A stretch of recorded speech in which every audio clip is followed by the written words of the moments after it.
We should have him on soon.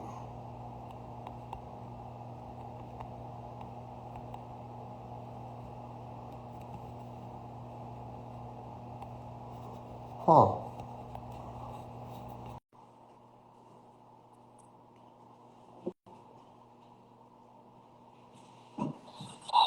That was my icebreaker. My Bluetooth was on. I heard you fine, I'm sure, in the speakers upstairs, you know. I didn't hear you. That's weird. I don't know what the deal is, but now we're good. I'm assuming my Bluetooth was on. How are you? I'm well, my brother. How are you? I'm glad to be here. Thanks for inviting me. Yeah. Yeah, this is another one that we were supposed to do last year, and my move interrupted us. Well, I mean, your move, and then I was difficult to schedule, and then a couple of things like COVID happened. Yeah. Right? Yeah. So, Yeah. So we're gonna go to some questions. okay. After the questions, we'll get into your journey and how you got into doing this amazing stuff you do. Just show us the way, man. I'm ready. Let's do it. So you got a drink and all that, right? Water, What's that? tea. So you got a Drinking? drink and all You know, that. I got two drinks here. I got a coffee that I just made, and I got a coffee I just made, and I got a beer next door just in case you were going to have a beer. No. So, well, I don't drink, but I'm okay. not opposed to drinking. Okay. Well, we'll see how it goes. I'll start with the coffee, okay? It's Right. only 3 o'clock. It's only 3 o'clock here, so. True enough. True enough. All good. So, you ready? I'm ready. All right. What word or phrase do you overuse? Do I overuse? Overuse. Overuse. Well, we have a running joke in our house, and it's "he tried," which is kind of saying he did the best he could. We're kind of saying that's going to be on my tombstone, you know. He tried. ... So. Well, you know that's question number 11, so we don't have to cover that. Okay, we just covered two. Cool. What is your least favorite thing to do? Oh man. Wow. Okay.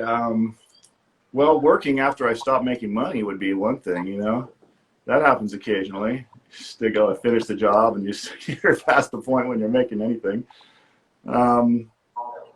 What is my least favorite thing to do? I mean, probably cleaning. You've probably heard that one before. I'm just not a very good cleaner. And I have a one-man shop, and so I have to do the cleaning too. I know. So today's pretty clean because I took some time to clean it, but usually it's a little chaotic. Good. So that means we can get a tour later. Absolutely, man. Absolutely. Perfect. Perfect. What is your most favorite thing to do? Oh, man. Like work-wise or anything-wise? In life. Whatever, yeah. Well, I mean, I like a lot of things. I'll tell you what, over the pandemic, I actually connected with a lot of people because we were all around more. We're in the country, and I got to know some neighbors and stuff. And there was a lot of drinking beers on decks, hanging out, getting to know people, and going pretty deep in conversation. So, I mean, that's one of the things I really enjoy. My wife and I do the same thing. You know, occasionally we go on a date. It's not very often. We have a 12-year-old, and we just have a drink or two, and we can just talk about anything, and it just feels great. So I'd say probably conversation like we're doing right now. It's up there. All right, cool. All right. What is the one thing you would change about your spouse or significant other? I saw that she's listening. So I gotta be a little careful. Nothing, she's just perfect. Same. Let's see. Boy, I don't know. That's not one I really think about.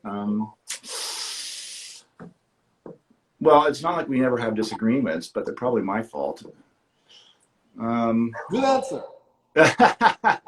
I really, honestly, that's gonna stump me, and I'm not just joking. It's really gonna stump me. It's all good. I mean, it is good, and sorry about that one. I'm gonna have to take a pass on that one. What makes you tick? Massive insecurity. No, I really don't know. I think it's probably just the fact that I come from a family that's super motivated to create. My dad was a designer of the Hot Wheel cars, if you know the little die-cast cars. Yeah. And he's a big hot rod guy, and he's always doing vehicle design stuff. Even to this day, he's just about 80, and he's still doing it all day long. So he was one of the designers of the actual hot rod cars? He's the designer from like 1970, then add 50 years to that. Longest standing employee at Mattel. Yeah, crazy. If you Google his name, you'll see all kinds of crazy stuff about him. But I was born in that culture, you know. He was always building, always drawing, always sketching, you know. I mean, you couldn't sit the guy down to watch the news without him having a pad in his hand drawing some crazy car. And I'd usually sit there alongside him drawing something, you know. And over time, I just got to appreciate, and I know you're going to know what I'm talking about here, the exhilaration of taking something from your imagination and creating it into three-dimensional form. Yeah, making it and real. Then, yeah, and it's like being an artist, but for me, it's a little bit better because people get to use it, you know. And so now I'm creating a life which almost seems like unimaginable, at least it wasn't unimaginable even probably 15 or 20 years ago, where I get to actually do that as a way to make a living. You know what I mean?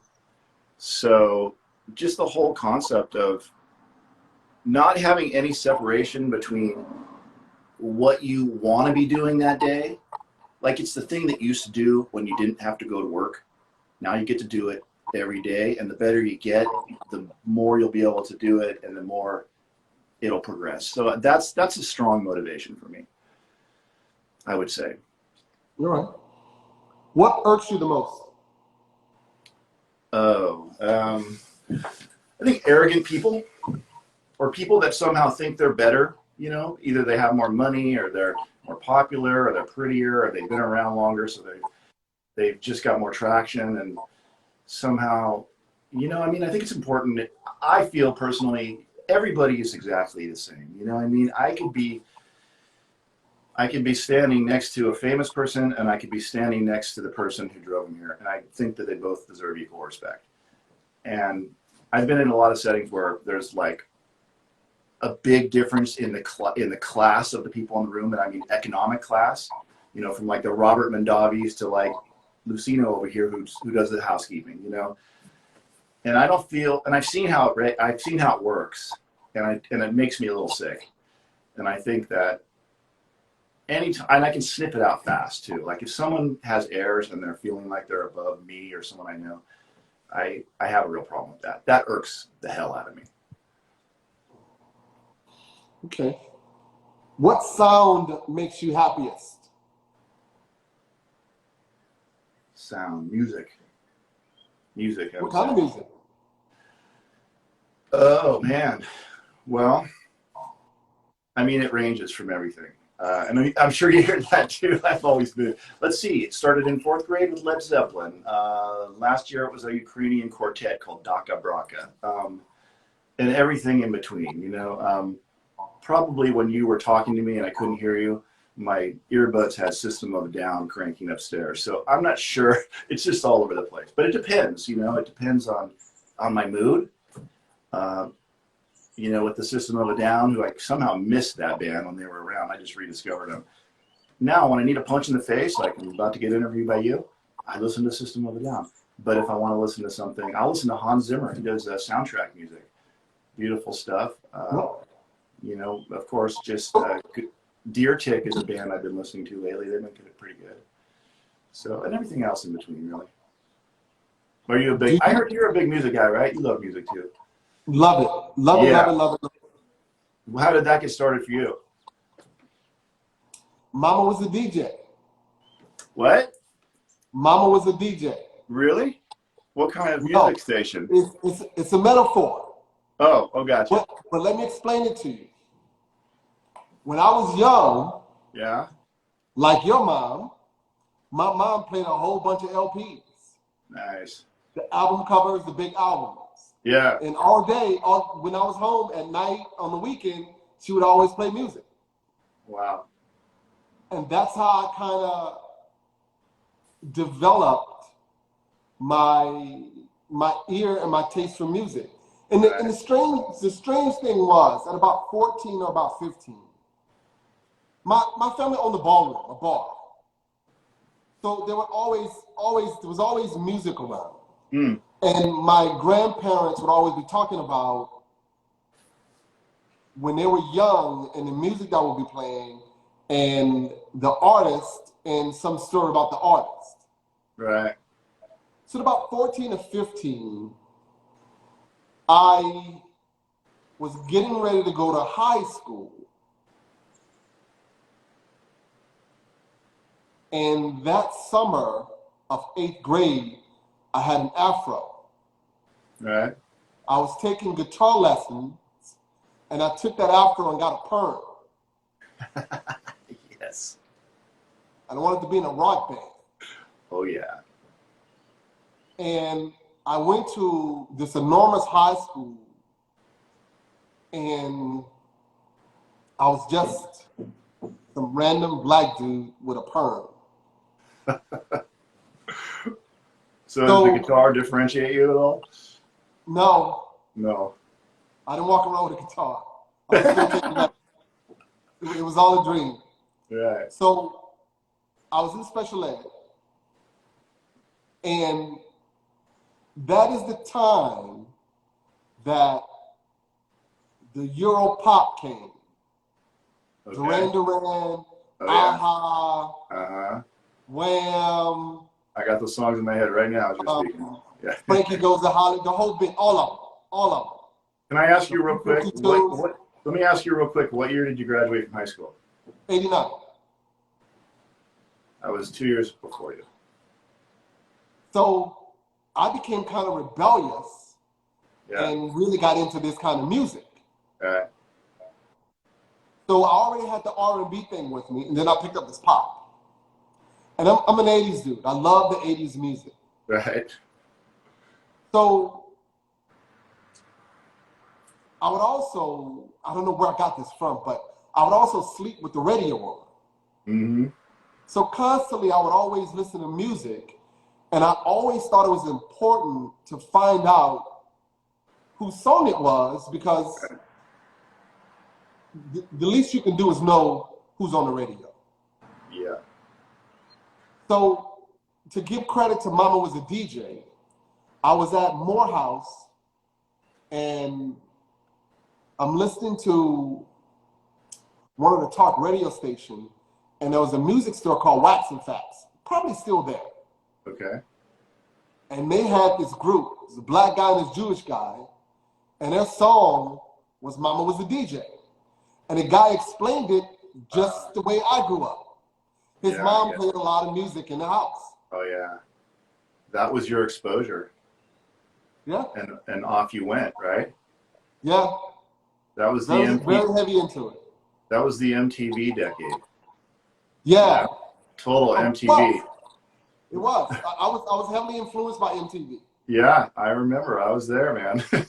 We all were, right? We were both childs of the 70s, but, you know, and by adolescence, we were in the 80s. So, Yeah. yeah. So do you listen to music in your shop? Yeah, quite a bit, actually. That's a constant source of me trying to figure out how best to do it. Because I wear protection sometimes too, and like how to get the earphones over the, the Sunstrom system, and and oh, they're not long enough, or the sound isn't good, and all that. I can't hear the speakers out there because all this, the router's going or whatever like that. I've definitely learned some things you got to take the earphones off for. Like you walk away and you come back later and you go, is that bandsaw still on? Yeah, it's still on. Okay, I got to make sure to keep that ear. Yeah, I don't work with any ear protection. Okay. Even when you're on one of your, okay. Because to me, the machine is all about sound. Yeah, it is. It is. And a lot of the work I don't do anymore, my guys do it. Uh-huh. Uh-huh. So I've really can't have any earphones on, and I don't let them put any earphones on. Yeah, right. Because all it'll do for them is distract them. Right. Well, I mean, you're talking about earphones, not hearing protection. Both. Oh, okay. Yeah, I don't do either. Now, if they want ear protection, I give them ear protection. That's different. Yeah, right. Yeah. Yeah, but no earphones. No way. And I had a guy Yeah. who was very good, and like me, he liked the 80s. Yeah. But he liked listening to the classic rock. And he's singing a damn song every time they come on. And I'm like, he cannot be concentrated on his work. Right. All he's doing is singing. Right. And he made a lot of mistakes. Yeah, there you go. Yeah, I have a couple. I mean, I work for myself, so I set my own policies, and I have certain tools that I will not use with anything but just straight up hearing protection. You know what I mean? And I like using hearing protection because for me it's the opposite. When a machine's really loud, it distracts me. There's something about the sonic noise that distracts me to the feel of how a piece of wood might need to go through the machine. But I totally get what you're saying about if music's going and your hand is 6 inches away from a 10-inch table saw blade, that's not worth it, you know? But yeah. But you know, it's like you say, it's different. You know, it's the noise does one thing for me, it does another for you. Yeah, sure. That's what makes it all different. I use it a lot for propulsion, you know, because again, I'm working by myself, so it's a little different dynamic. But like if I'm down in the shop on a Saturday morning, you know, I'll put on some Mogwai or something like that, and it just gets me in the zone. And I'm just so, you know, it makes the experience for me of being creative complete. And so, then it's kind of like being in the zone and like in sports or something. It just completely immerses me in that. And I don't know about you, but for me, it takes a few minutes to get into that space, you know, when you're really gonna like, okay, I'm gonna do something here and I could hurt myself, or I could make a mistake, or I could just do a shitty job. You know, you don't want to be any of that. You just want to be right there in that spot. And music, certain kinds of music makes me feel that way. Yeah, I try, like, there's some artists that I love listening to. Mm-hmm. And Luther Vandross, Whitney Houston put me in a certain mood. Nice. And it's not a mood to be in the shop. I hear you. It's not. Right. Yeah, right. You know, as you talk about the zone, there's a certain energy that you need to push through the day. Yes. And I just can't be listening to I Will Always Love You. I just can't. No, I hear you. Oh man, music is such a huge subject, you know, and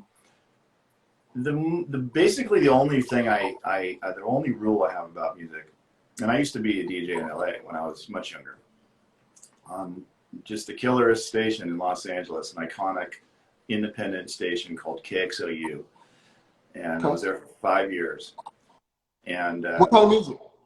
It was, I mean, it was independent. It was like indie rock, punk rock before that was popular.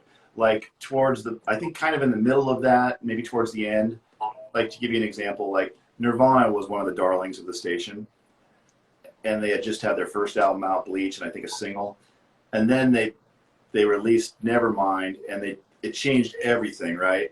And so we got to see our little darling, you know, music scene go from, and I was never really this way, but it was part of the culture for sure. This little elite thing in LA, you know, like we know where the cool bands are. We're gonna get there first. And then all of a sudden it's like the pop station in LA is playing the band we love. You know, I got to be there while all that happened. But my only rule but now I'm just like completely open to anything. My only rule is it has to make me feel.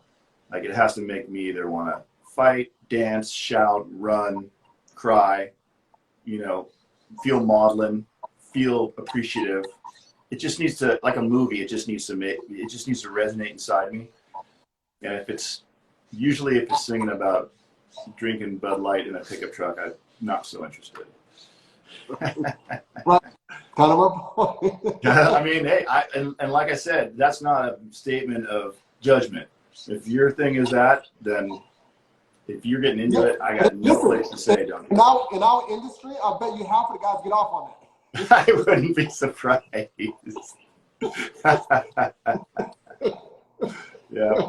They're like, what's wrong with us? Sorry, all.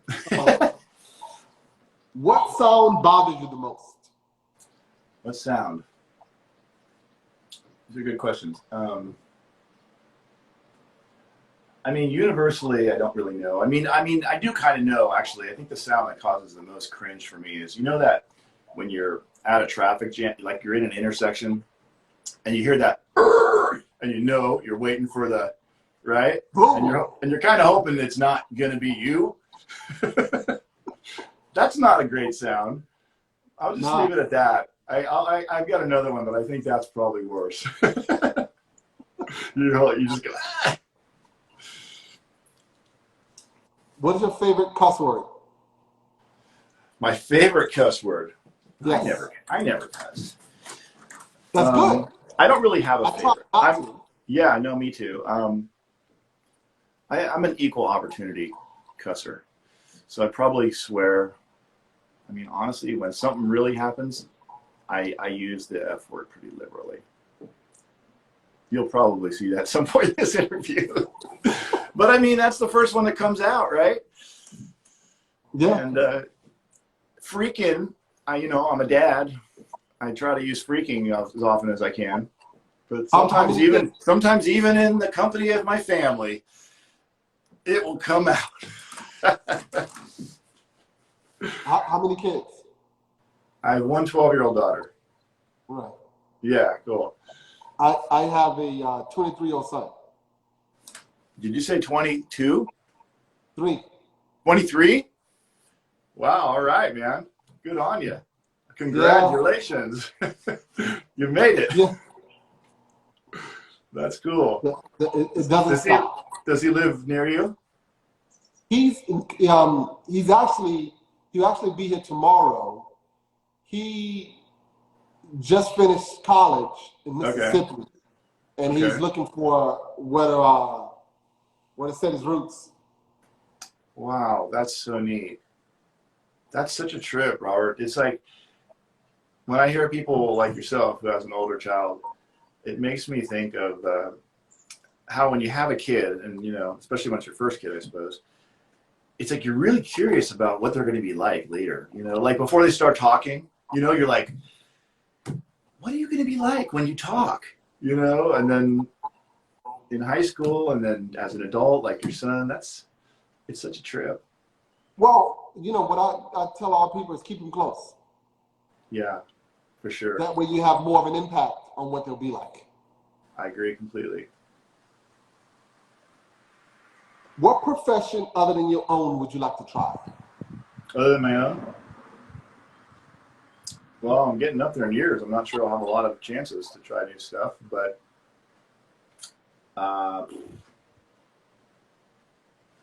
probably nothing that my resume says I probably should do.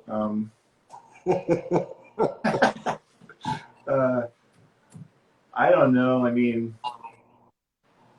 this is just out there, but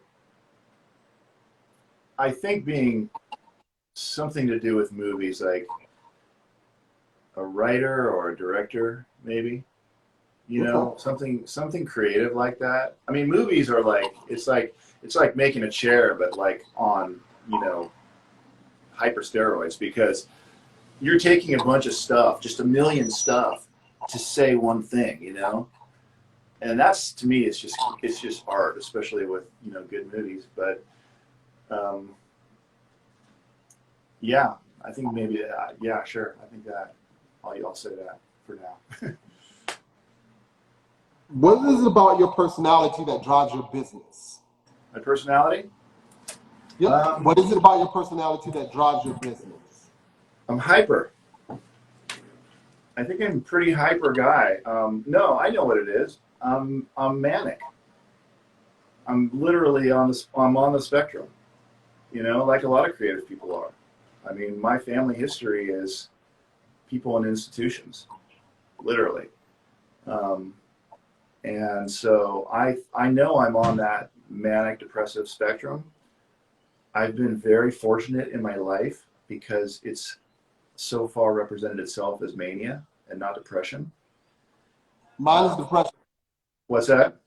Mine's depression. Is I'm it in and really? out all the time. So you know what's going on. Yeah, Yep. it's very common with creatives. Yeah, well, I feel for you. I mean, I know how hard that is. I've witnessed it. Um, and I know with only a couple wrong turns, I could be there too. There's no middle for me. You know, it's just either this way or this way.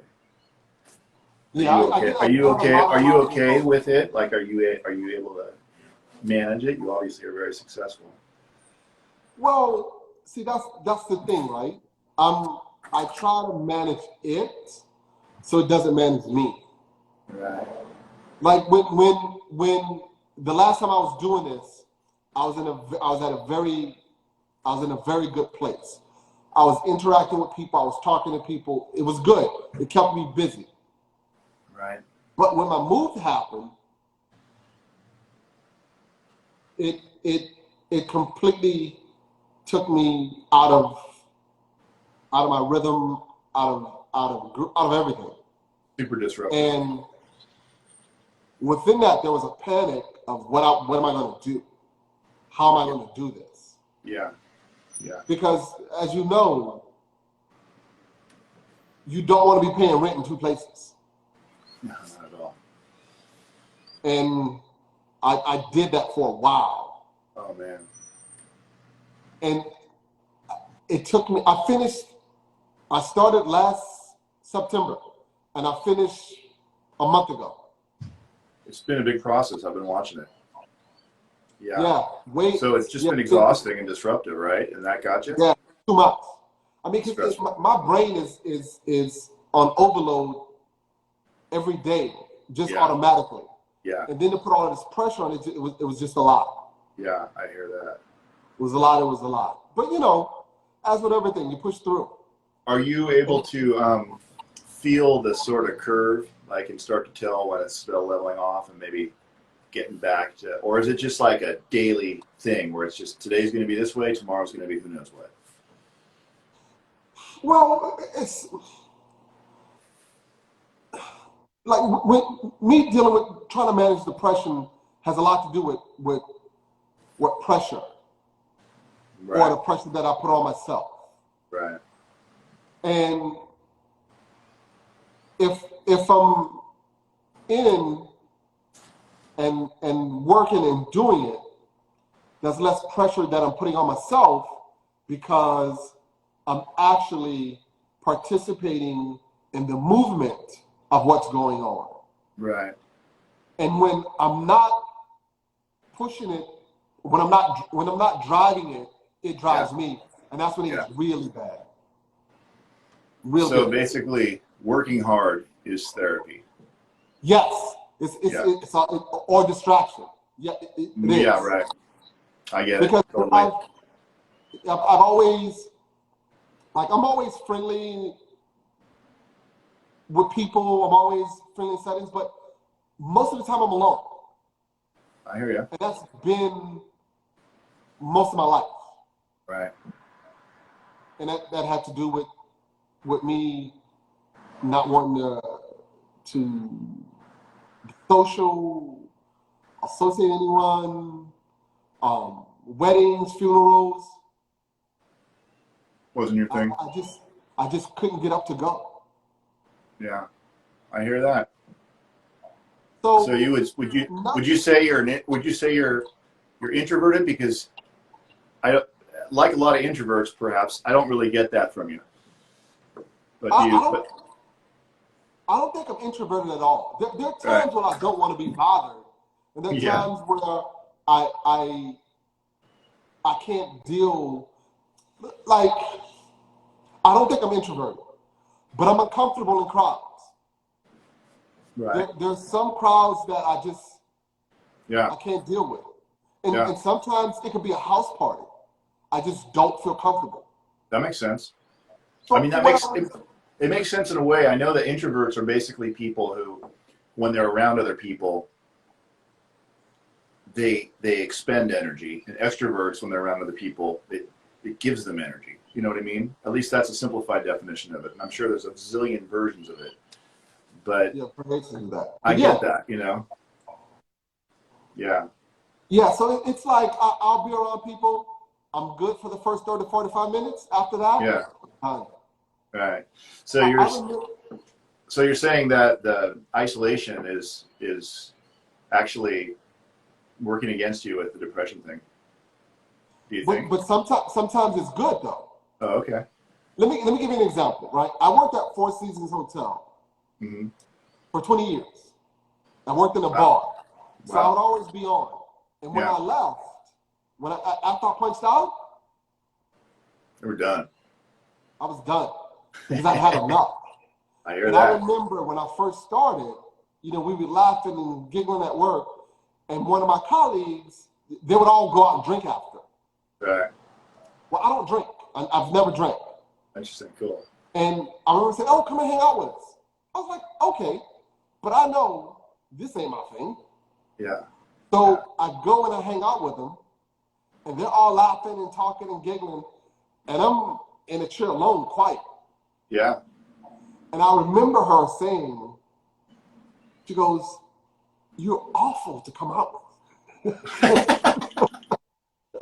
And she Well, was you're right. not lubricated, man. That's why. I mean, But all I these had guys are nothing, getting drunk. right, I wasn't intoxicated, they were, and I Yeah, had right. It makes a big absolutely difference. nothing.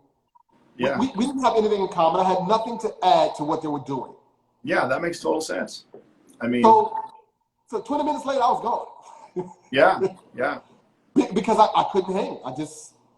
I would be in the You same know, boat, man. I'd be in the same boat. when, I go through periods where where I'll say I'm not going to drink this month or whatever, and I go to the same things that I would have done at a bar or a restaurant or a person's deck or whatever.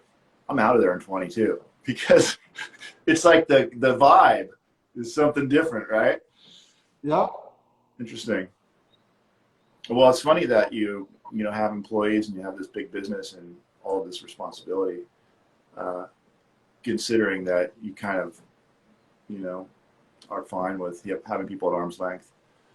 yeah, and it's It's a lot of pressure. It's a lot of pressure. I managed people for 17 years. I don't know about you, but I feel the weight of it every day. all You know what I mean? Yeah, it totally changes my psychology when I have employees. Yeah. So I get that. What is it about your personality that hinders your business? It hinders my business. It's probably a lot of things. I think maybe I could be more organized. I'm sure my wife would agree with that one. I could be more organized. Here's part of my personality that's probably not perfect for the business is I'm really motivated at the things I want to do, but and I gravitate towards them without even knowing that I'm doing it. So I it might be a rat's hole in the shop, and I know someone's like a client that's coming over like 2 days from now. I'll do everything I can, not, just to keep my focus on the furniture. And then that morning I'll be like, oh man, I gotta, just like, whereas I should have cleaned it up 2 days ago or, so yeah, it's like creating a piece of furniture. I can't tell you how many times I'm putting that thing together, like as the truck is pulling up, because I've just put it off, and how far off can I put this, Okay, let me ask you about that. Okay. Why is that a chore? And when you create something, what are you thinking? I have two thoughts on that. I'll let you go. Okay. Well, I mean, I used to be a general contractor and build homes. So my best way of looking at it is it's just like building a little house. And so I basically just make a little house for the thing. And when I do that way, I go, this isn't so bad. It's just like building a little house. It's not like a stupid box, Right. My probably less than best way of looking at it is, man, I really just don't want to be moving around all this sheet good to make a box. So yeah, what's your thought? My thought is like you. I build it like a house. Yeah. 16 inches on center all the way around. Yeah. Boom. Put something on top. Yep. Now, and I'll say, depending on what it is, where it's going. Yeah. I want to make the fanciest damn box I can. that's not good financially. Exactly. I think you're allowed. I think if your work is impeccable, I think you're allowed to have the box be just maybe a little more utilitarian. So sometimes I'm trying to make the box as cool as a piece of furniture. Interesting. And I'm like, why? Yeah.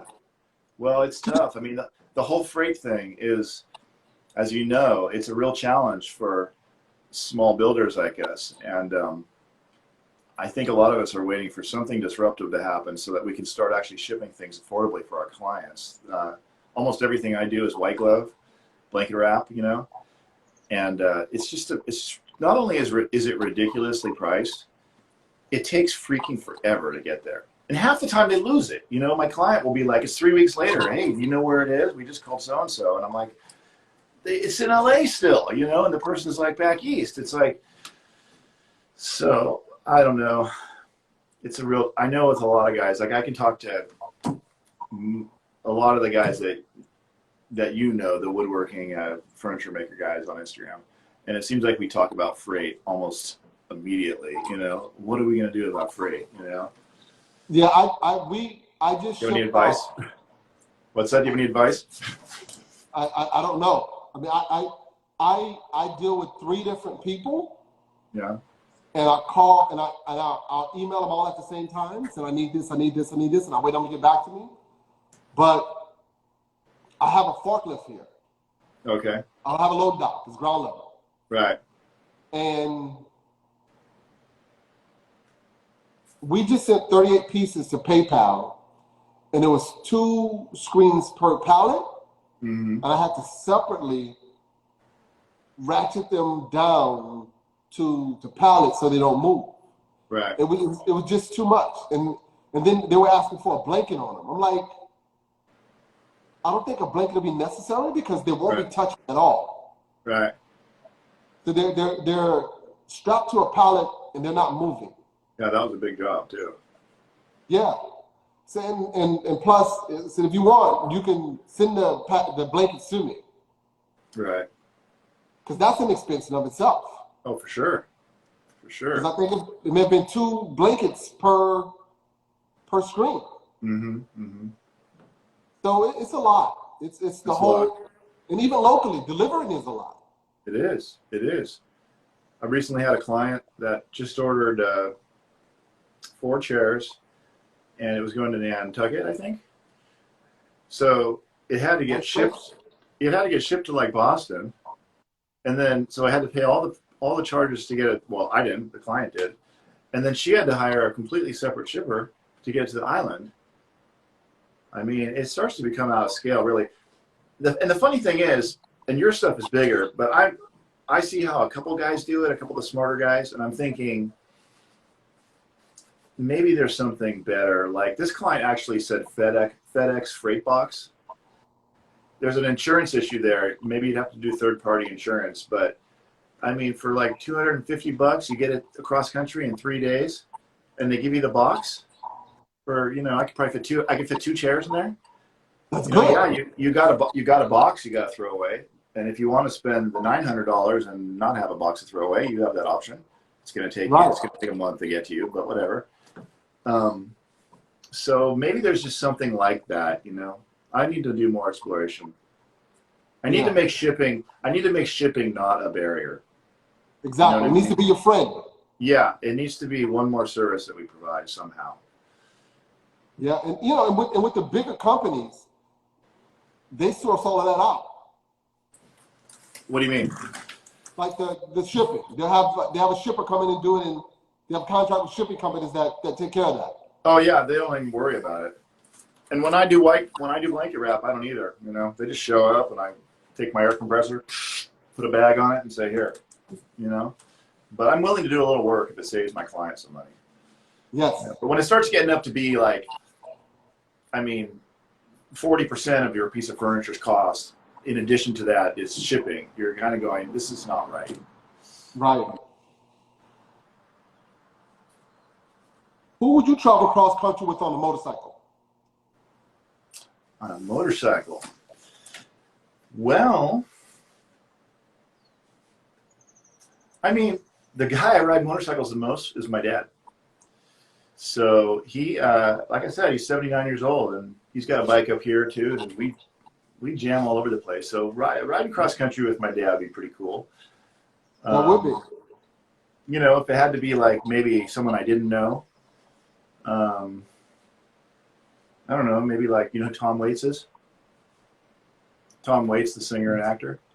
I think he'd be a pretty interesting cat. I think he'd be a pretty interesting cat to go cross country with, and he lives around here. I see that guy, like at the little market down there. Do you ever say hi?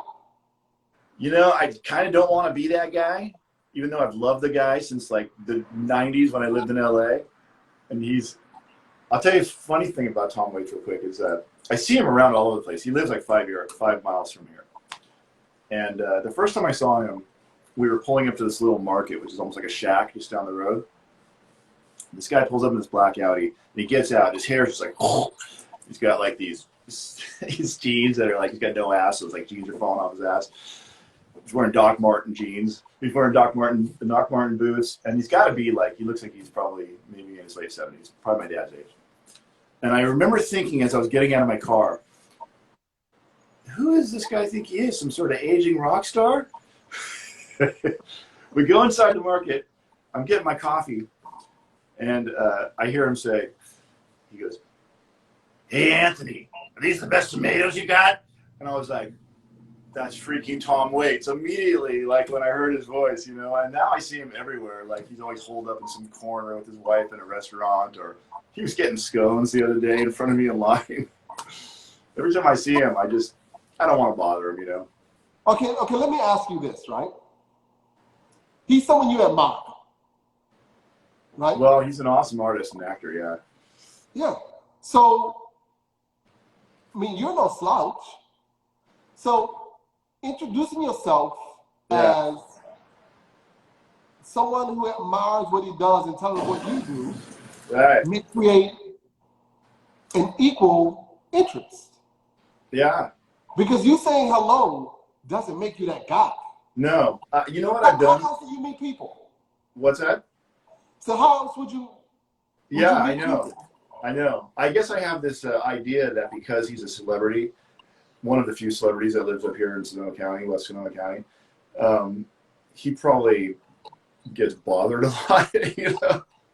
Maybe not, man, maybe not. And it's funny, you know, I wear Doc Martens too sometimes. And I remember my wife and I went into this little restaurant one time, and it was COVID, so no one was allowed inside the restaurant at the bar. Everybody was being put in the backyard. Except for one couple who was in the corner down there. I was like, how did they get in the corner? And then I recognized who it was. And he had Doc Martens, and I had Doc Martens, and he's looking at me like, are you one of us? You know? So I didn't say anything to him, but he kind of looked at me like, this guy's a little punk, I can tell. You know what's funny about that guy? I've got the greatest thing, if I could ever pitch it to him. People who know Tom Waits know he's the guy who made the song, what's like a spoken word piece. And he's going, what's he building in there? We have a right to know. He's got a table saw. If you'll hear the song.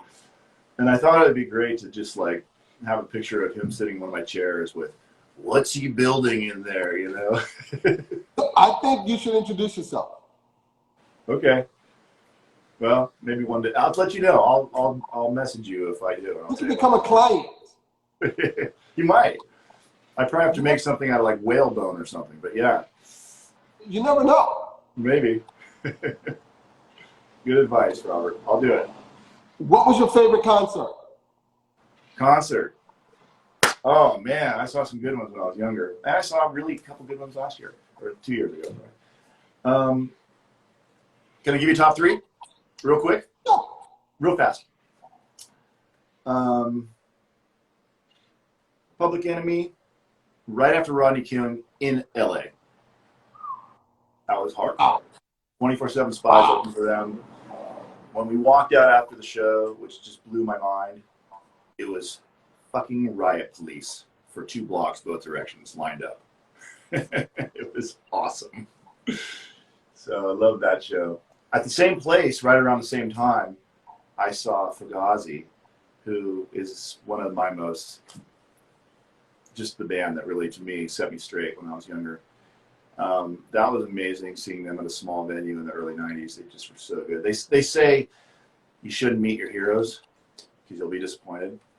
But they were my heroes going into that show, and I came out blown away.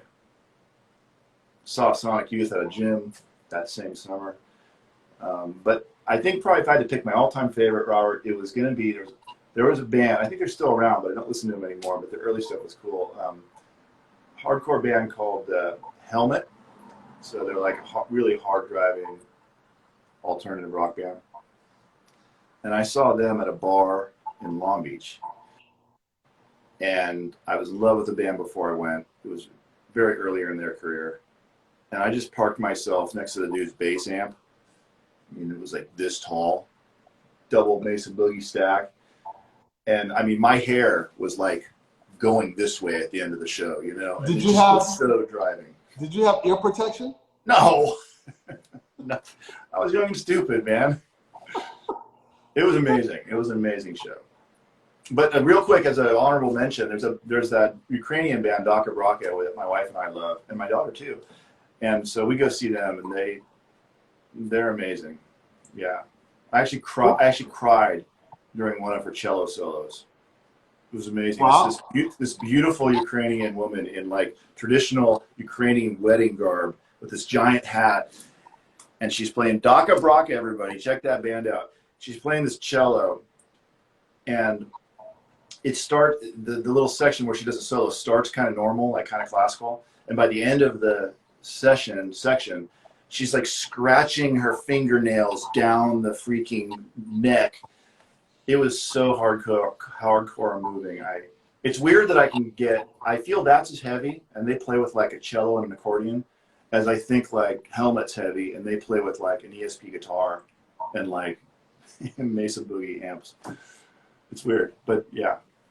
Sonically, you change over time, right? Sonically, you change.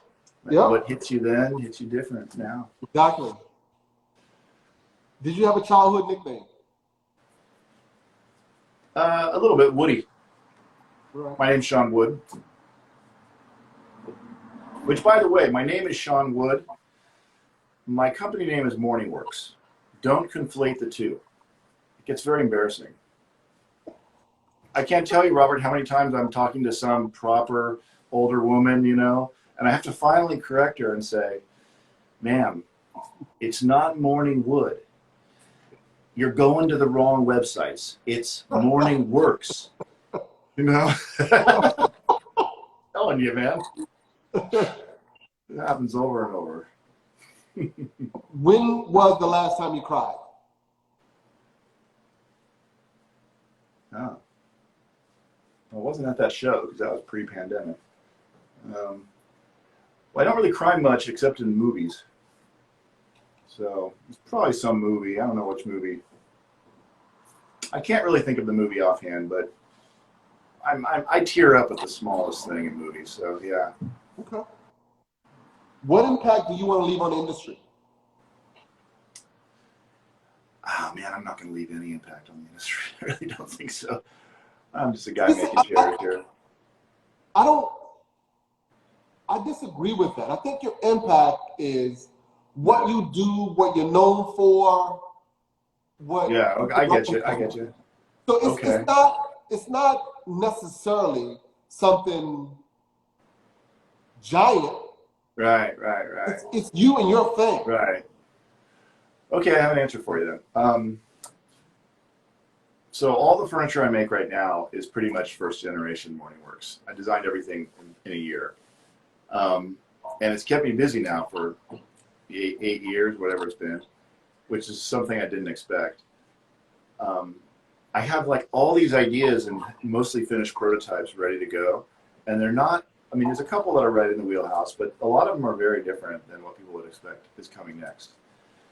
So I don't know, maybe by the time I'm 56 or 57, people will think that I'm kind of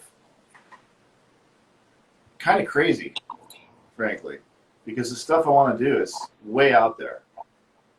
and inspired by different things that most furniture makers aren't inspired by. So hopefully I'll have the opportunity to carve out enough time to get some of that stuff out there and have that, you know. I'm not unhappy with what I'm making now, and it's keeping me busy, but I want to do more. All right. Well, we wish you luck. What you're doing now is amazing. No, thank you. When was the most difficult time for your business, and how did you overcome it? My most difficult time for my business? Well, okay, so there's a couple ways I can answer that. Specifically as it relates to chair making, it was not easy getting started. You know, I mean, I actually have conversations with people on kind of a regular basis because they ask questions, they direct message me, and they're kind of in the same boat I was in a while back. And I just say, I'm weaving all day long. Why don't you just call me? Can you want to just call me? Let's have a conversation. We'll have a rambling conversation, you know? I'm just weaving. It's like muscle memory. Yeah, what did that? So it's really hard to get started. You know, it's really hard to figure out, like when I kind of had a pipe dream and borrowed a bunch of money and designed furniture for a year, and then I had a bunch of product, and then I said, okay, now I need to figure out where to sell it. And all the avenues I thought were there to sell it were no longer there. Like when I went back down to LA, and I went to Abbot-Kinney, and I went to Laguna Beach, and I went to like Mendocino, and all these places where there was these funky places that sold handmade furniture. They were all restaurants now. I just said, I am jacked. You know, I just really am jacked. There's no avenues for me to sell. I didn't know anything about Instagram. I didn't know anything about these avenues that we're exploring now, which are just fantastic. But when I was down there, when I went down there on that trip, this is kind of how it worked for me. My sister was a PE teacher at a local public school, and she knew this family well.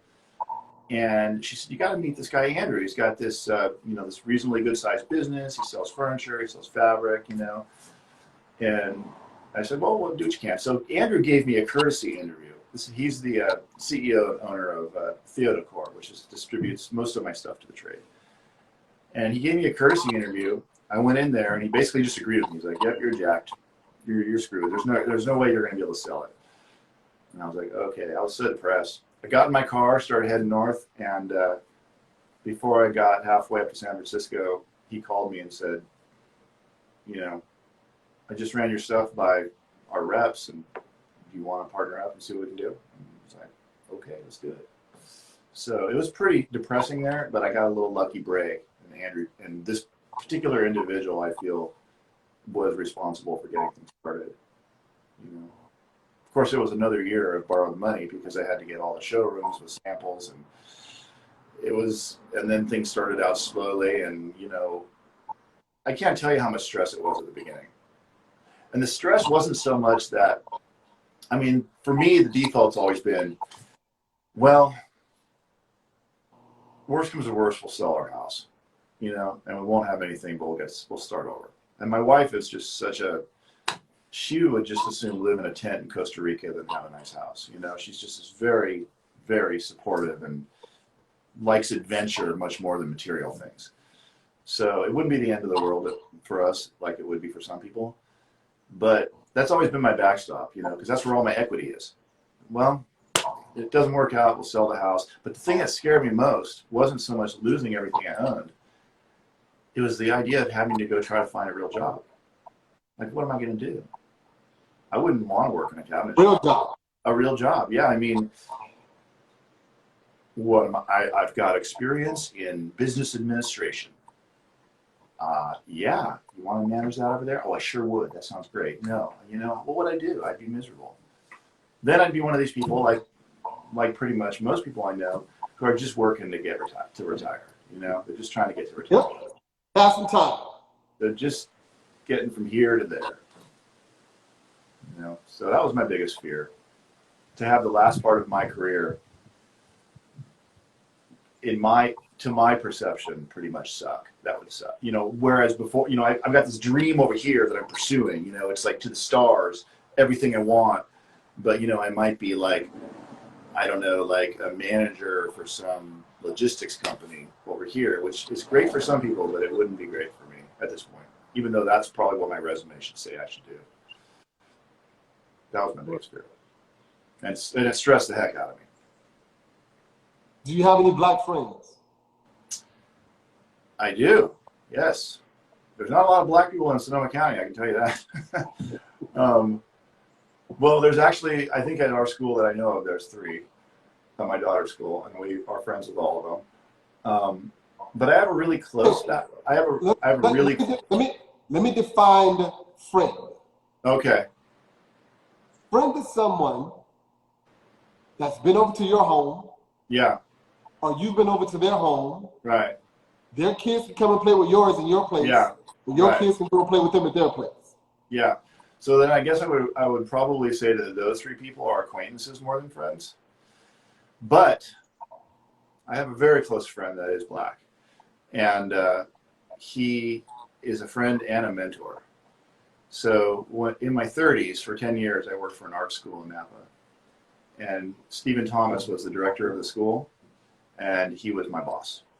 I was the business manager of the school, and he showed me class. He showed me poise. He never broke a sweat in a board meeting. He spoke as respectfully and commanded as much attention from 17-year-old students as he did from Robert and Margaret Mondavi. You know, he was an artist to boot. He was a printmaker. He worked at Crown Point Press. He had an incredible history. Very well educated man. But it wasn't his education that made me so impressed with him. It was his dignity. And he lives in Berkeley. I live in Sonoma, so we're about an hour away. So we don't see each other all the time, but we keep in touch, and we still, go and we visit. He keeps talking about wanting to get a chair. I keep wanting to tell him about wanting to give him a chair. So yeah, he's a big part of my life. All right, cool. Do you often see people of color? Oh, can I ask you a question? Because that got me thinking.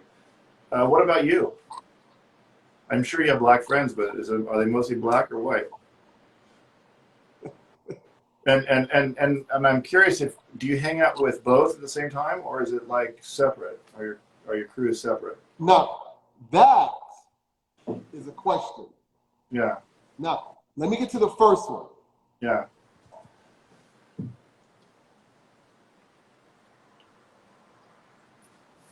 My son's half white. All right. So I have a ton of white friends. Right. I think after I moved to New York, I probably got my new friends were probably mostly all white. So let's say, for example, I met 20 new people that were friends. Right. 15 of them were white. Is that just because of the percentage of that kind of person in a population that you're in? Yeah. It was very population caused. Yeah. Now, you got to remember, I collect and restore old Volkswagens. I collect and restore vintage fans. So there's a lot of hobbies that I have. Yeah. And those hobbies are taken up by old white dudes. Really?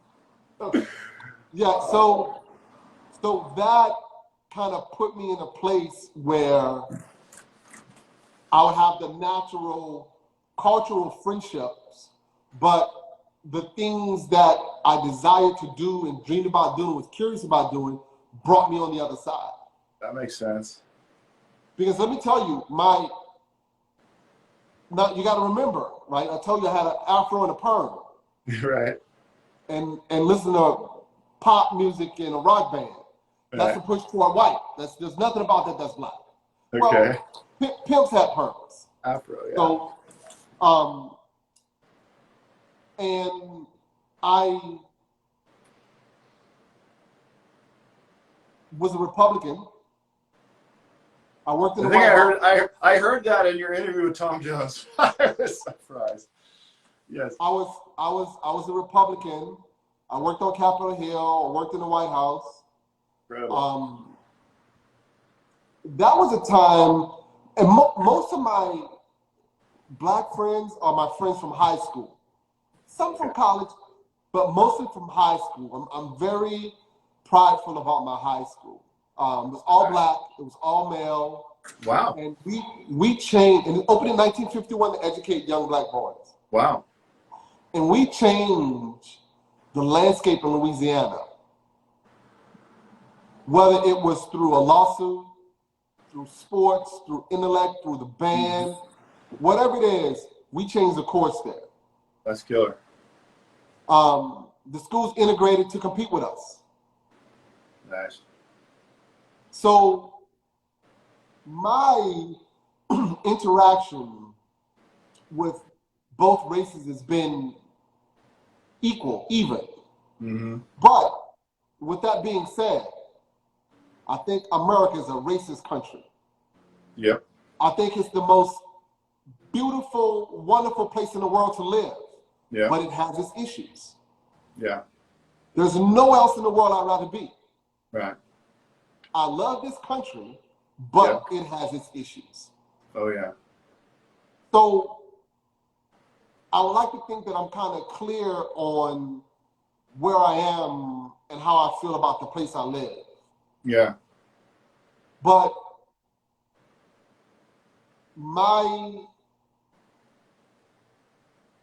your second part of the question is, do I hang out with my black and white friends together? No, Right. I don't.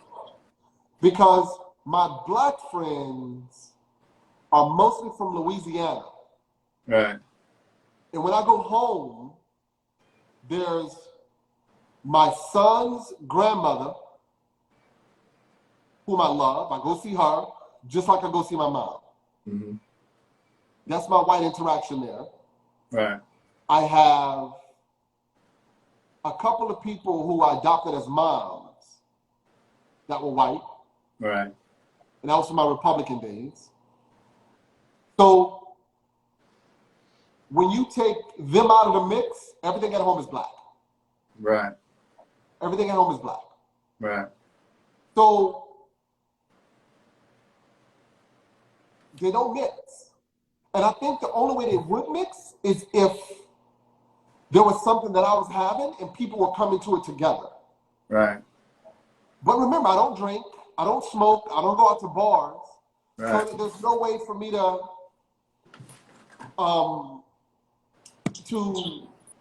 bring these people together. Right. So yeah, And you may not want to, you know, because that might not be a good mixture. You probably know. Well, okay. Well, see, okay. Let me add to that, right? All right. We, as people of color, are forced to deal with you. White people, we're forced to deal with white people. Right. And I don't mean you as in you, Because we're like why? Because we're like black everywhere. people are forced. Right. There's a lot. We're forced to deal with white people. Yeah. White people are not forced to deal with black people. So you can have a white life and really not deal with any black people if you make the effort to. Yeah. By live in a certain place, and then you don't have to make an effort because there's just no one there. Yeah. But on the other hand, because of the way this country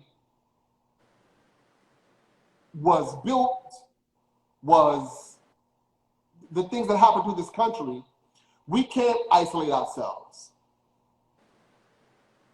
Because if you're in the inner city and you choose to go to an all-black school, that school is probably not funded correctly.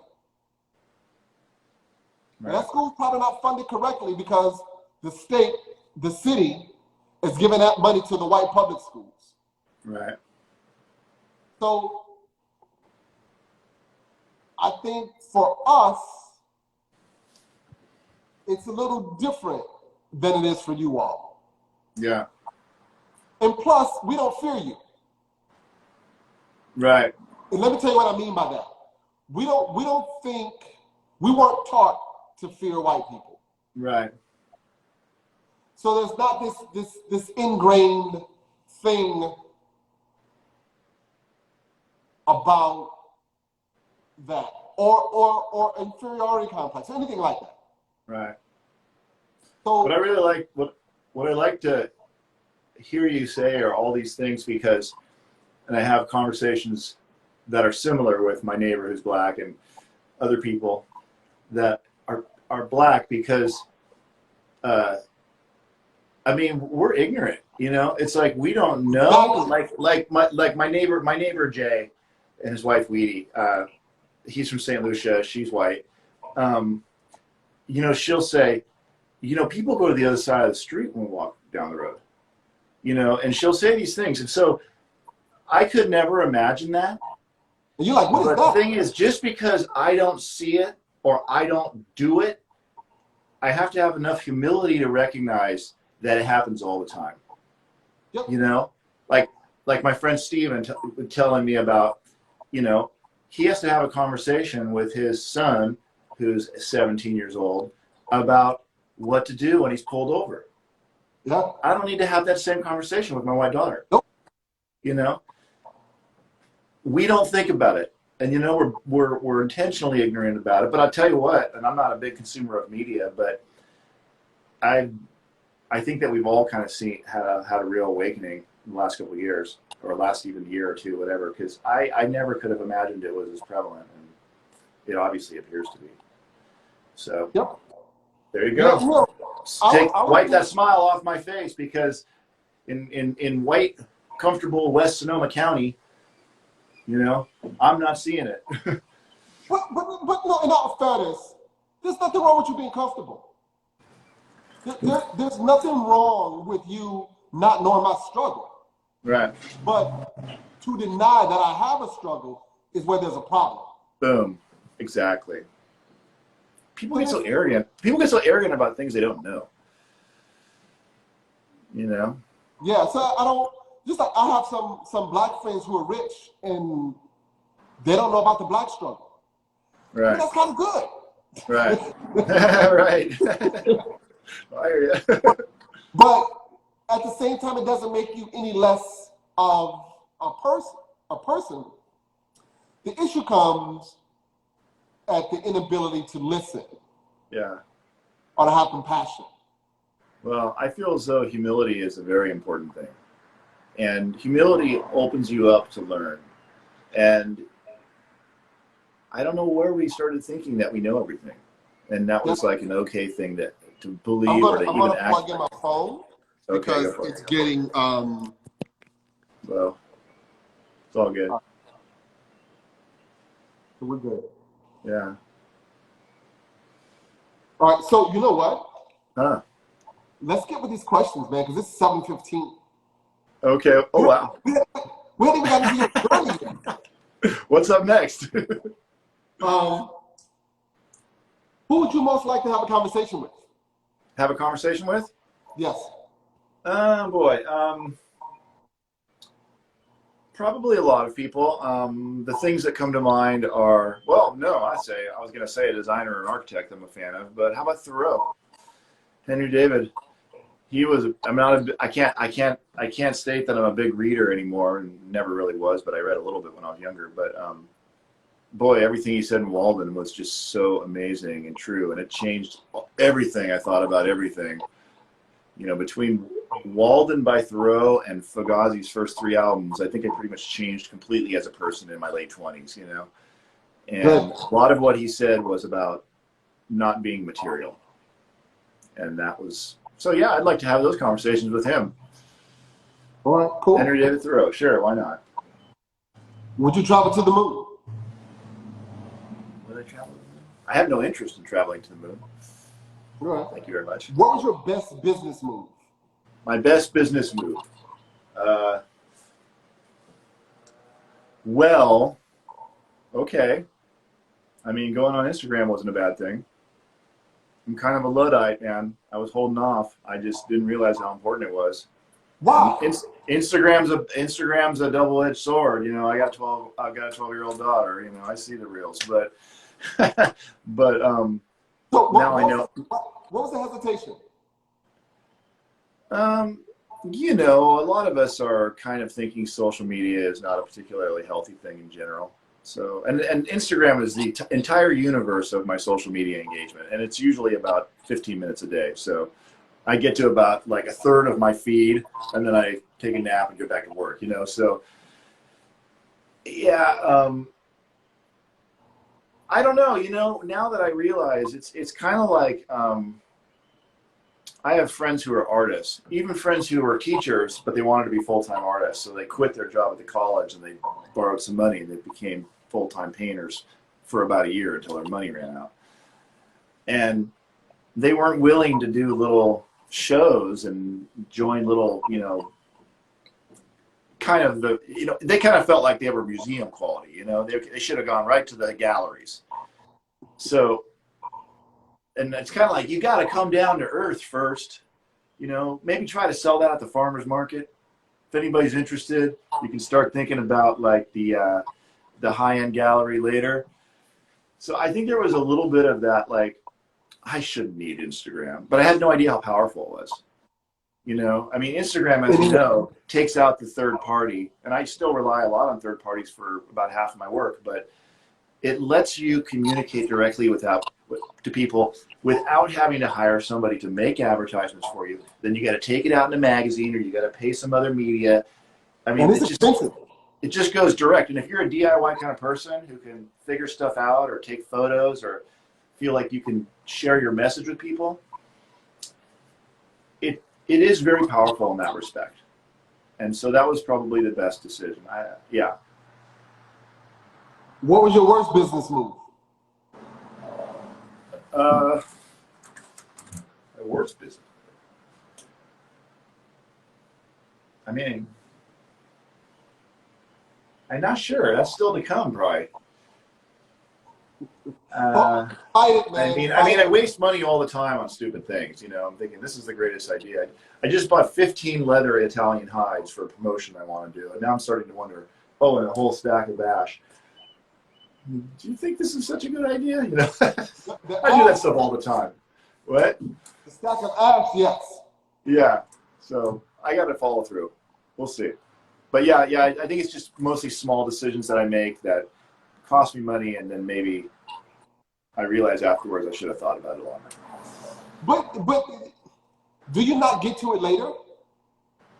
I'm gonna have to try.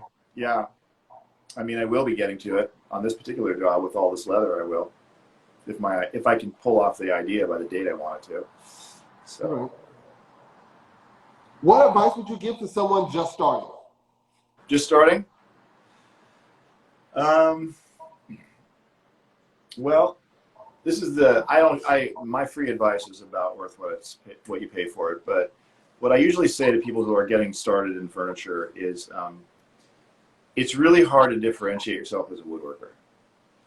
If you're going to try to out-woodwork the woodworkers, you know who they are. It's going to be a challenge finding a niche.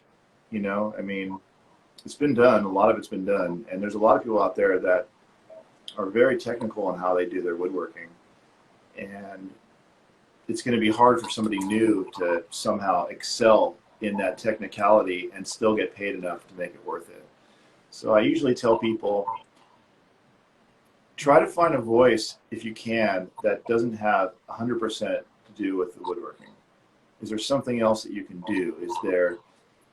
Is there some way you can combine something with the wood? You got to have, you can't just do more of the same. Now, I mean, Krispy Kreme did more of the same, so maybe you just got to market the shit out of it. But mostly I just say... Whoa. Krispy Kreme is a mighty donut. Is it a good donut? I've had them. I've had them, but... Oh, so wait a minute. So you're a donut snob. If someone gave you a Krispy Kreme donut and someone went down to Winchell's and gave you a Winchell's donut and they blindfolded you, would you be able to tell the difference?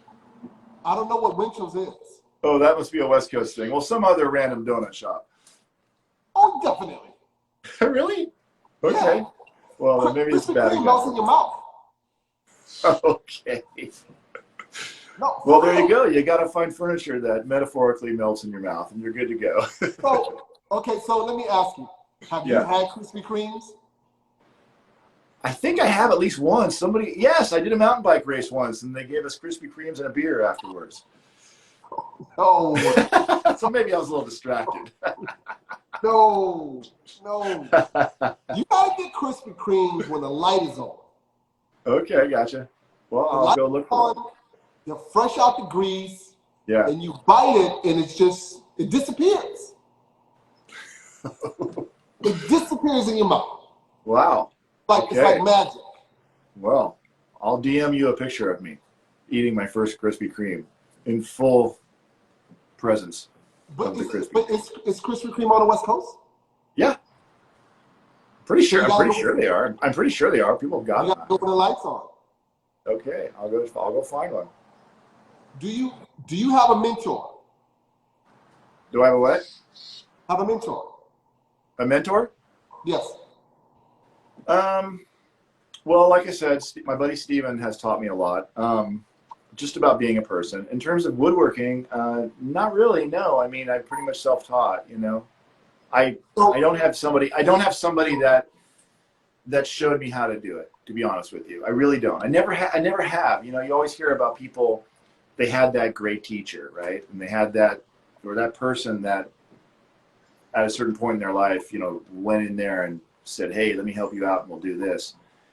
I look back at my entire history, and I never had that. I would have probably gotten an earlier start doing something had I had that person. so who inspires you in woodworking? Well, I mean, I have a lot of respect for woodworkers, and some of their furniture inspires me, for sure, and I can probably name a few. But that's not really where I get my inspiration. Mostly, my inspiration comes from design. Inspiration comes from other places, but I do like, and I'm going to just say, I really respect these people. What is his name? Caleb Woodward. Are you familiar with him? He Yeah, he is was on. he's outstanding. He really is impressive. He's a boss. Caleb Woodward. He Yeah. he Tennessee. talk about see, there's someone who did find his voice mostly with wood, right? And that's And completely his thing. he found his voice and he's screaming like a mother. Yeah, no, he's doing, I mean, I'm always just in awe of his stuff. You know, another guy I really like, and this just goes how, I'm so clueless. I'm sure there's a ton of people out there that I just don't know about because I'm not very engaged with the social media, but Justin up at Fernway, have you interviewed him? The guy in Bend, Fernway? No, I asked him a Yeah, couple of times yeah, and for whatever, kind of like you, for whatever reason, it was a yeah. no. So sometimes I take it personal. Well, I don't blame you, man. Even though it's not So about you. Basically, we just want to have our shops clean when your interview comes in. And I'm like, I don't have time to clean my shop in the next week. It's like one guy could tell me no 1,000,000 times and I'll keep asking. Yeah, And another guy could tell me no 5 times and that's enough. that's a lot. Yeah, no. Well, I mean, the reason I'll tell you why I'm so impressed with. I did ask him more than once. Okay, well, I can tell you why I'm impressed by him is his furniture is beautiful for sure. I do love his furniture, but and I think a lot of woodworkers would benefit looking at how he does his business. He's very professional in the way he markets it. He's very professional in the way he has his shopping experience. He's really good at, from what I can tell, and I've spoken with him because I purchased something from him. But he's very classy as it relates to the stuff he gives to like design professionals. You know, he just seems like he seems like a really smart guy, to be honest with you. Yeah, no, And creative guy. He's dialed in to what he's doing on every single level. He really is. And and when I see his stuff, I equally feel like a slacker, and then like I'm gonna invest in this, and I'm gonna get, I'm gonna make sure my game's up there too. You know what I mean? So that's a good thing. So yeah, and of course we all love Jory Brigham, right? you can't say woodworker on the West Coast without saying Jory Brigham. I mean, come on. In fact, when I started, well, I'll tell you right now, when I started really thinking about doing this, which was just a complete pipe dream, I was building homes, pretty much it was just, the only people I really knew about was Jory Brigham, Tom Jones, Sammy Good, and Ben up at Floem Studio up in Washington. That was pretty much the entirety of it. Those guys were my three. He's supposed to come on too. Oh yeah, and then later Ben Rittering, and it's like I just was like, I don't know how, but I want to do what those guys are doing, you know. So credit them for making me stop building houses and go into a lot of debt. How many U.S. cities have you traveled to? U.S. cities? Well, I used to do a lot of road trips. You mean just passing through? No. No, but passing through and layovers don't count. Okay, yeah. Well, that's a tough one, man. I mean, I'm thinking like I lived in Ann Arbor. Half? What's that? Half of the country? Half of the country? No way. I wouldn't say so. I mean, I lived in Michigan.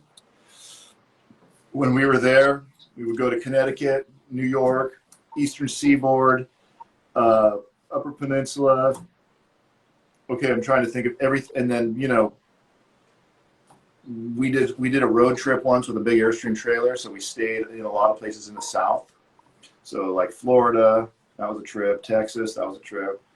Neither one of those places count as the South. What's that? Neither one of those places count as the South. Are they not the South? But I guess so. Well, I know well, I bought the trailer in Arkansas, and that's where my wife's family's from. So we spent a lot of time in Georgia and Arkansas. And whoa, was it humid? I brought my bike. Oh man, whoa, that was the hardest 40 miles I ever did. So yeah. So let me clarify that. I'm from Louisiana. Okay. Right? And I said they didn't count as the South as some prideful thing, but they're just as ass backwards as the other 17 nations. Yeah, they're Southern. I apologize. Right. Well, it was a pretty interesting thing, I have to say. Like my wife's a biologist, so we were bird watching, and we would go to these migratory spots for the birds, and it was like a refuge or whatever, and it was maybe like a square mile, and like oil refineries on all sides of us. You know, it was like, wow, man, this is weird. Right? This is a refuge. Exactly. It's interesting. You know, right on the beach too. Like, forget the beach, you guys. We're putting them right on the beach. These oil rigs are right on the beach. Yeah, it makes no sense. I couldn't figure it out. So no more questions. So you can tell us about your journey and how you got into doing what you do. Okay, sure. I'll kind of keep it moving and tell me if I'm going too fast or too slow. I won't be offended. Okay, so I started as a teenager as an auto upholsterer. I broke my leg in a motorcycle race right at the end of my junior year, and it was right before summer. And my mom was like, "You're not hanging around the house," so she enrolled me in a. This is down in Torrance, California. She enrolled me in a occupational school. You know, this is like the kind of school that teaches like vocations like nursing, welding, body shop, you know, drafting, stuff that maybe you might be more likely if you're maybe thinking you're not going to go to college. Well, all the cool classes were filled because it was so late, and the only one open was upholstery. So I went there. I learned the basics of auto upholstery. I remember at the end of that summer, I was building a custom Volkswagen Scirocco, and I redid the seats. They were kind of like Recaros. And that was my big project for the summer. And when I brought them home, they were so ugly, my mom had to avert her eyes. She had to be, she's like this, you know. It was, they're so bad. But I went back to the school my first semester of my senior year, and I hated high school. So I had this great idea. You know, I had enough units to graduate mid-year, and I said, I'm going to start my own upholstery shop. And I rented a garage from an older woman that my mom would bring to church, and I started an auto upholstery shop. I was probably about 17, 18 years old. First job was a Toyota Tercel seat repair for $50. But over the course of the 6 years I ran it, because I just was so type A about it, I made no money. Thankfully, I was living at home. I mean, by the end of that stint, before I left for college full time, I was going to a JC most of that time. You know, I was working on high-end Porsches, old Cobras, you know, all kinds of hot rods, that kind of stuff. And I really got the taste for, especially with the custom work, you know, a customer would bring in a car. My dad was very steeped in the culture down there. So, like, his buddies would be like, yeah, Larry's kid will upholster your car and do it cheap, too. You know, he's pretty good. So they would bring in just a shell of a car, completely done with nothing. And we would just get to start to pick materials, and I could design it, and I'd build everything from plywood, and you know, so it was a real fabrication process. So that's kind of why I think of myself more as an upholsterer than a woodworker, really. And then things got a little interesting. I went to business school at a college in LA, Jesuit college, and when I got out, I also fell in love when I was at that school, and we decided, well, basically we got married. Pretty young, right? And when I got out of school, it was a recession in the early 90s. And part of the reason I'm giving you this kind of detail is to kind of share how your life can have ups and downs and different paths. And so a lot of the time, well, half the fucking time, you don't really have any idea what path you're on. You know, you just kind of go to the next thing. But it was a recession. It was early 90s. And I couldn't find work. I was in Ann Arbor working at an upholstery shop because she was getting her master's at the University of Michigan. And I just couldn't find work. I flew back to LA. I spent 6 months here while she finished out her degree, living in my sister's old bedroom at my parents' house, trying to find jobs. I couldn't even get an interview. I mean, what are you going to get if you're a business major with your resume has upholstery shop on it, you know? So it was really depressing. I mean, I would go to like Enterprise Rent-A-Car, you know, like, hey, entry-level manager at Enterprise Rent-A-Car. They'd be like, can you wash cars? Yeah. Can you drive cars? Yeah. Oh, you're overqualified. Just that kind of experience over and over. Bottom line is, my then fiance's uncle was the CEO of a large healthcare firm. And through a little nepotism, he gave me an interview, even though I probably didn't deserve it. And bottom line is, I became a nursing home administrator. Yeah. I was a nursing home administrator in my 20s, literally the worst job you could possibly have, in a lot of ways. So I went through a training. It was a very regulated business. I had to get licensed by the state. It was consumer affairs. It was like, you know, like a lot of things. And by the time I was 24 years old, I was running a 100-patient medical facility with over 100 employees. So 24 years old, I had like $300,000 in revenue a month I had to be responsible for. That was a lot of pressure. And I didn't much care for the job either because I was wearing, you know, literally press shirt, tie, short hair, you know. I mean, it was not me. It was not my path. But I was learning a lot, and everybody thought, wow, look at Sean. He's doing so good. He's like, really rising up through the ranks. He's making all kinds of money. They bought this beautiful old bungalow in this cool part of town, you know. And it's like a lot of things, you know. I mean, if you got a halfway decent head on your shoulder and you're earnest and you don't have baggage having to do with other people and you kind of apply equal degrees like courage and humility, you're going to do okay. You know, just show up. You're going to be fine. And so I started to rise up through that company, and I wasn't happy. But by the time I was 29, I was running 8 hospitals through all of Northern California and Utah. So instead of having 100 employees, there was like 1,000 employees under my charge that I would manage through 8 administrators. And my job then was to hire and fire administrators and give them. I was a long ways away from being a creative person. I thought I was going to go to design school when I was younger, but I changed it to a business major. So bottom line, and this is the most important thing that happened to me, when I was 29, my marriage fell apart, moved out of my house. I mean, we pretty much separated our stuff on a coin toss. And I just gave it all up. Just take it all. I don't want any of it. And just started over. I had like 20 grand in the bank. I was living in a studio apartment with my 2 dogs. And it was borderline suicidal, you know, it was pretty depressing. Wow. But, oh, and the other thing is I was running all those hospitals, and I kind of had one of these, you know, what is it? Simone Biles, is that her name? Simone Biles. I kind of had one of these moments where I just said, I can't do this anymore. This is not who I am. You know, I mean, and I was actually, the funny thing is I was slated to give a presentation to the whole company. We had a retreat. I think it was at the Ritz in Laguna Beach, or one of those fancy places down there. And I was like, half the day's agenda on the first day was me rolling out this financial forecasting model that everybody's going to do. And I just went down there the day before and I went to the president and I said, I quit. I'm done. Out of here. Sorry, I can't. I'll give the presentation if you want, but I'm done. It's not who I am. And the thing about it the reason I bring it up is because, and that was the most important thing I did, is because oftentimes staying with what you're doing is actually the easy thing.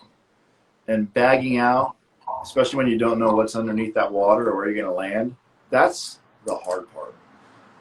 So everybody thought I was crazy. And then maybe I was crazy, but because I really didn't know what I was going to do. But you knew you didn't want to do that. What's that? I said, but you knew you didn't want to do that. Yeah, but I probably could have continued. I could have continued. If a couple things were different, maybe I'd still be doing that. You know, life is like that. You just never know. I mean, anyways, the other big thing that happened to me right about that time is, and it happened before I quit, and it precipitated why I quit, because I met somebody in my life that was pretty amazing. Here I am in a suit. I look like 10 years older than I am. You know, I've got all kinds of health things going on. My skin's flaking, whatever, because of stress. And I met this woman who was returning from the mountains. She was a field biologist, and her life was pretty much, she was a seasonal biologist, so she would survey streams for frogs during the season, and then she'd save all her money, and then in the off season she would travel, mostly in Central America. And she's got a shaved head, you know, just beautiful. And we got to know each other, and she showed me how the paradigm needs to completely shift. And that's my wife now. So, congrats. Yeah, it was a big thing. And the thing about it is, life is so just random, right? Like if I hadn't met her in that line at Motel 6 in whatever year it was, who knows what the hell I'd be doing right now. Motel 6. I'll pick up the story a little bit, but that was a big thing, a big just like, oh, the other thing I know, I mean, just from this point, being 53 years old, is it's in those darkest moments when you're really experiencing real pain. And I think the saying, you know, if it doesn't kill you, it's going to make you stronger is kind of bullshit, because sometimes if it doesn't kill you, if it's really bad, it's not going to make you stronger. But for a lot of people, those darkest moments are really when you grow, because you have nothing to lose. You're just rock bottom. You just go, I can go any direction now, you know? So I stayed unemployed for 3 months.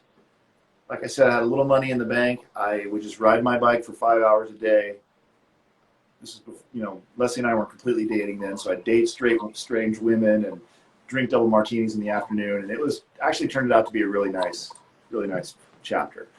But then I opened a paper, and again, completely by luck, like I didn't have any connections. I didn't know what else to do. I was gonna be like, maybe I'll be like an activities coordinator in a nursing home. I'll work 3 days a week. You know, it's like that's like as far as I could see, right? But I opened the paper, and there's a job for a business manager at a startup art school in Napa. And man, I just said, I want that job. I went in there, and Stephen Thomas, the guy I was telling you about earlier, was the person who interviewed me. And I gave it everything I could give. I just was like, I want this job. And I got the job. And that set me on another course, because I went from stuffy healthcare, for-profit, everything was like regulated up the yin-yang, to startup, arts education, not for profit. I'm surrounded by educated people. They're teachers, they're faculty, they're artists, you know, all these creatives, right? And I was there for 10 years, and it just taught me, even the students, you know, it was for juniors and seniors in high school. And the students were artists. They came from all over the place. And they were idealistic. They were young. They weren't spoiled yet. Adulthood didn't ruin them yet. So seeing them express their experiences through their art, pre being ruined by adulthood, that was huge. And so I stayed there for 10 years. My wife and I built a house by hand, pretty much, a crazy ass house. I was working on other things on the side. And the house thing is, a whole other trip. But but then the house thing is actually kind of where I started getting my hands dirty again, right? Building furniture, building this, building that. At the end of the 10 years, I knew I could stay there forever. There's kind of that point where you kind of survey it and you go, I could stay here forever. I'm not unhappy. But I'm worried if I stay any longer, I'll have to stay here because my life's going by and I don't want to struggle when I'm in my 60s, you know? I would rather get struggle done earlier. Yep. So we decided, I was really big into architecture, still am. We had really good luck building a really cool, crazy off-grid house out of earth in Napa Valley. And I thought, well, I'll just apply those same ideas I did with this house to another piece of property that her family had in Southern California. They had this piece of property for like 60 years. And they were trying to get us down to Southern California because they were aging and they wanted to be with their granddaughter. So, who was like 0 years old at that point. So we hatched up a plan to basically build a spec house down there. I designed the house. I built most of the project out. I went $1 million in debt, and it was 2006. Bad time to do that. Yeah. So that was another low. Like I was literally walking the streets of South Orange County in the middle of the night because if I stayed in bed, my heart would start to have a panic attack. It was that scary. And most of the money was borrowed from a bank, but a good bit of it was borrowed from family, and you can't default on family. So again, it was like, okay, I guess worst comes to worst, we're gonna sell our house. Bottom line is, I ended up building 2 houses down there, and we got out with our shirt on. We sold the property, not completed, but we got out when we needed to, because we were about to go $2 million in debt if we wanted to build the whole property out. No, if we lose our ass now, we're in trouble. If we borrow this extra money and finish the project, we'll be ruined, financially. So smartly, we did sell the property, and but something else happened. That first house I decided to sell, and that put a bunch of change in our pockets. So all of a sudden, we're at a life transition, and we're in a nice position. We have some money, and I knew I needed to get it into something fast. And what I really wanted to do is I wanted to, again, I didn't know, being a furniture maker was a pipe dream. I thought maybe I'd be remodeling houses or something, designing houses or whatever. I wanted to buy a home for ourselves, kind of on top of the store. Something where like there's something going on downstairs, like a fabrication shop or even a restaurant or something, and we would live upstairs. And we were thinking maybe more in the neighborhood. But when we came across this property, which I'll share with you in a little bit, and it was basically just a giant garage and a pink mobile home, and that was it. And we kind of hatched up the idea, well, we have a little money, we could remodel this house, we could turn it into shop space, and then I could become a furniture maker. Pipe dream, right? Total freaking pipe dream. And I knew we had enough money to keep me from having to look for a real job for like 2 years, because it would take that long to build the house and all that. So it was just like, okay, I'm just pretty sure this isn't going to work out. But sometimes you just got to go for it, right? Worst comes to worst, I don't have to look for a real job for a couple of years. So then I ripped this thing to the stud, took off the second floor, and just got this thing all prepared to kind of live in and work in. And that was the catalyst where I could start working full-time on making furniture. I kind of already told you the journey at the beginning there about making that first generation of furniture and then meeting Andrew. And after that, it's just been, it's been good. Like, you know, I only have one person to keep employed. So that takes a lot of pressure off me. And we can live dirtbag if we have to. It hasn't come to that, but I know that we can tighten our belts and go top ramen. We're both in our 50s, Leslie's in her mid-50s and I'm in my early 50s, but we've got a lot of grit for our age. We're not afraid of, you know, living very modestly if we had to. But the bottom line is, yeah, now it's mostly, most of my work is to the trade.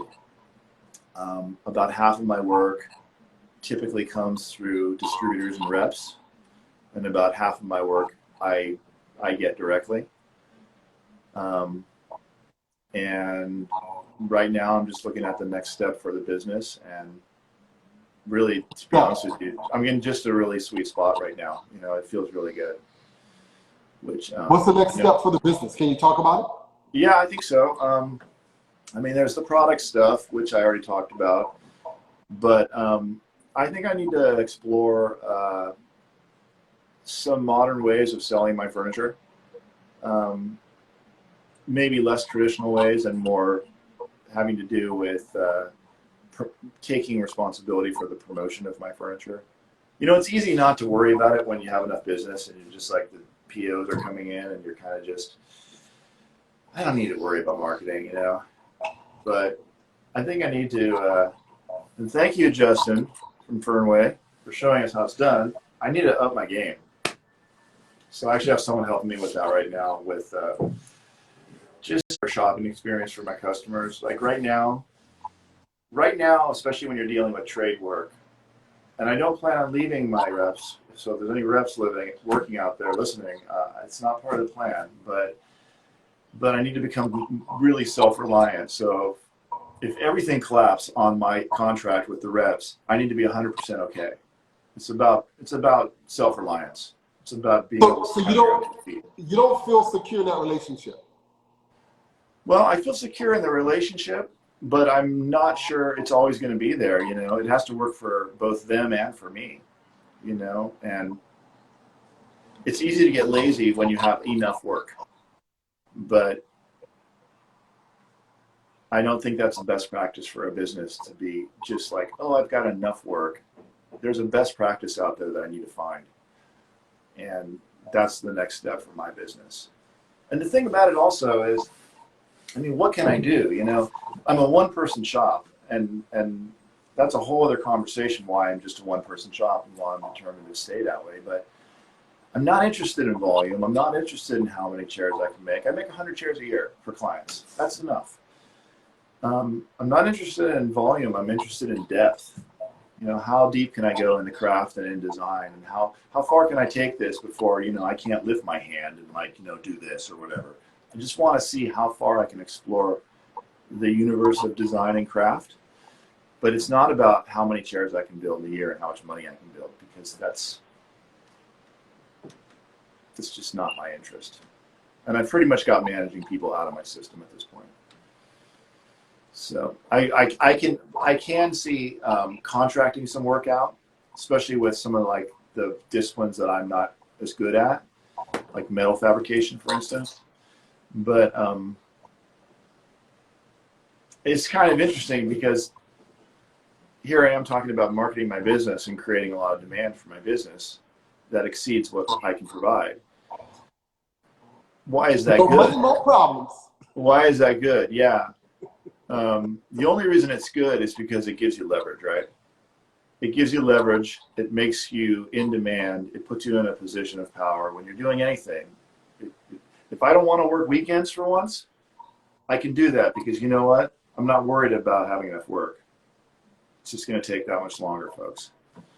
So it's about leverage, yeah. In a nutshell. Right. So, do you still do upholstery stuff for people? No.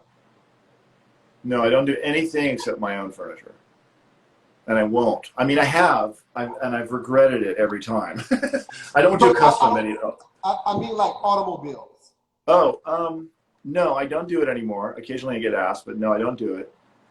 But I may have one more car in me, though, because my dad and I are talking about, oh, you're a car guy, I forgot. Oh, you love what we're looking at. We're talking about, I'm actually, yeah, we're talking about doing something together again. So did you ask me? What's that? Did you ask me a question? No, I didn't.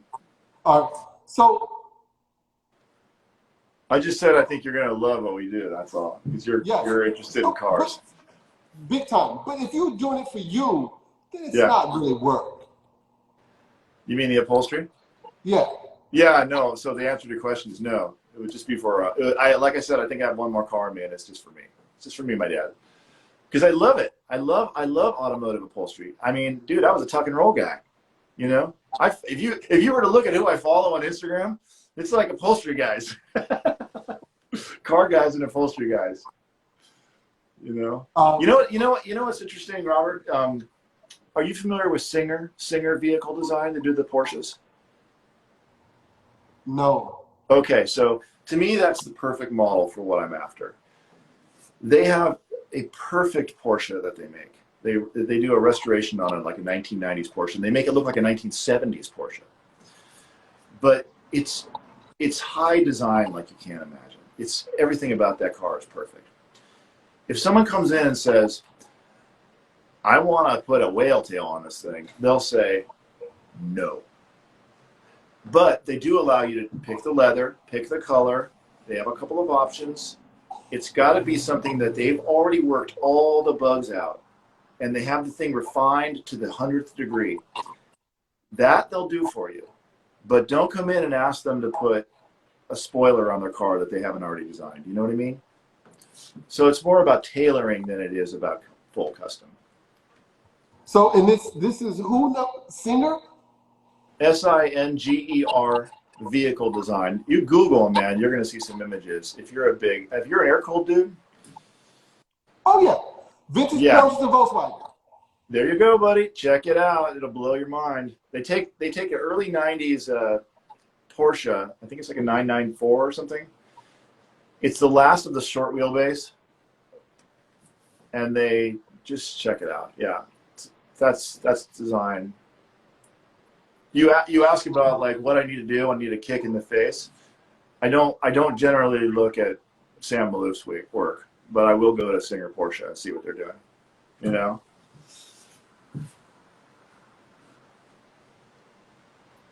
All right, got it. Okay, so can we get a shop tour? You bet, man. Let's do it. An estate tour. I'll give you a quick shop tour here. Let's do it. Okay, here we go. So, I'll just walk you out to the outside here for a second. See if I can't. So we built this place about 8-9 years ago. And all it was a silly question. I'm asking a silly question. Yeah. Being in Sonoma Valley, do you grow grapes? No, I don't. Hey guys, I'm on Instagram Live right now. Nice. No, but it is wine country. Not as much as Napa Valley was, but it is definitely wine country here. This used to be Gravenstein apples. All this was apples. Now all the apple trees are ripped out, and it's all vineyards. We moved up here. This was nothing but a big garage with an illegal marijuana grow and a pink mobile home that was installed here new in '61 and was the legal residence to this property, even though it was a complete rat's nest. What was it the inspiration for Breaking Bad? You know what? It very well could have been. That's how bad it was. I'm serious. Yeah. So then I'm going to turn this thing around here. Let me see here. Is that it right there? There we go. Okay, so this is what we came up with when we're all done. I can try to get back to the rest so you can see. I'm a big fan of certain kinds of architecture, and usually the more raw, the better. That's pretty big. Yeah, it's not as big as it looks, actually, because upstairs it's a little home, okay? And then downstairs pretty much is all shop space. So a big shop, too. It's not that big. You'll see it's pretty small. It's all scaled for one person. So I'll walk you in here. Here's my work truck. That's your Land Rover? I really, Nice. I really need to get a little bigger work truck, right? But it does the job. So my shop is in here, so we get into our house like right here, right? So that's we go upstairs to our little house. Here's the dirty side. Kind of funny thing about this house, this building is, I told you that project I did was half completed. Well, one of the ways I bought time on that project is I built all the windows, doors, and cabinetry as a way to kind of just put off pulling the trigger on building the house. We didn't pull the trigger on building the house. So I took all those windows and doors that I made out of steel and we adapted it to this house. So Wow. when I did the architecture, I did a lot of measuring and everything, and we just made everything work that we had basically. And then like this siding, you know, it's like kind of looks like old barnwood siding. This is fence boards from the house I grew up in Redondo Beach. Wow. My dad was tearing down the fence. It just happened to be right when we were doing the house, and I told him, Dad, your house was built in like the 30s. You better hold on to that. I'm coming and getting it. So here's a little shop. It's hard to get the whole thing here. It's not very big. This is like the central space. So it's kind of like a hub in the middle. And then there's like, I'll just show you real quick. There's like ancillary rooms where storage happens, patterns get kept, you know, other things. Do you have a place where your a room where your finished stuff is? Not really, no. I mean, my finishes don't require that level of cleanliness, although I do need to make sure that it's not dusty when I do them. But No. I mean, your finished furniture. Oh yeah, I do. I do. I have another building over here that I put the finished furniture in. Although there's also some storage space in the upholstery room, which I'll show you. I prefer not to hold on to things very long, because they kind of get moved around a lot, and then every time, you know how it is, every time you touch a piece of furniture, there's a chance you might damage it, especially if you're me. So I'll just kind of do it quick. Can you take a look at that chair?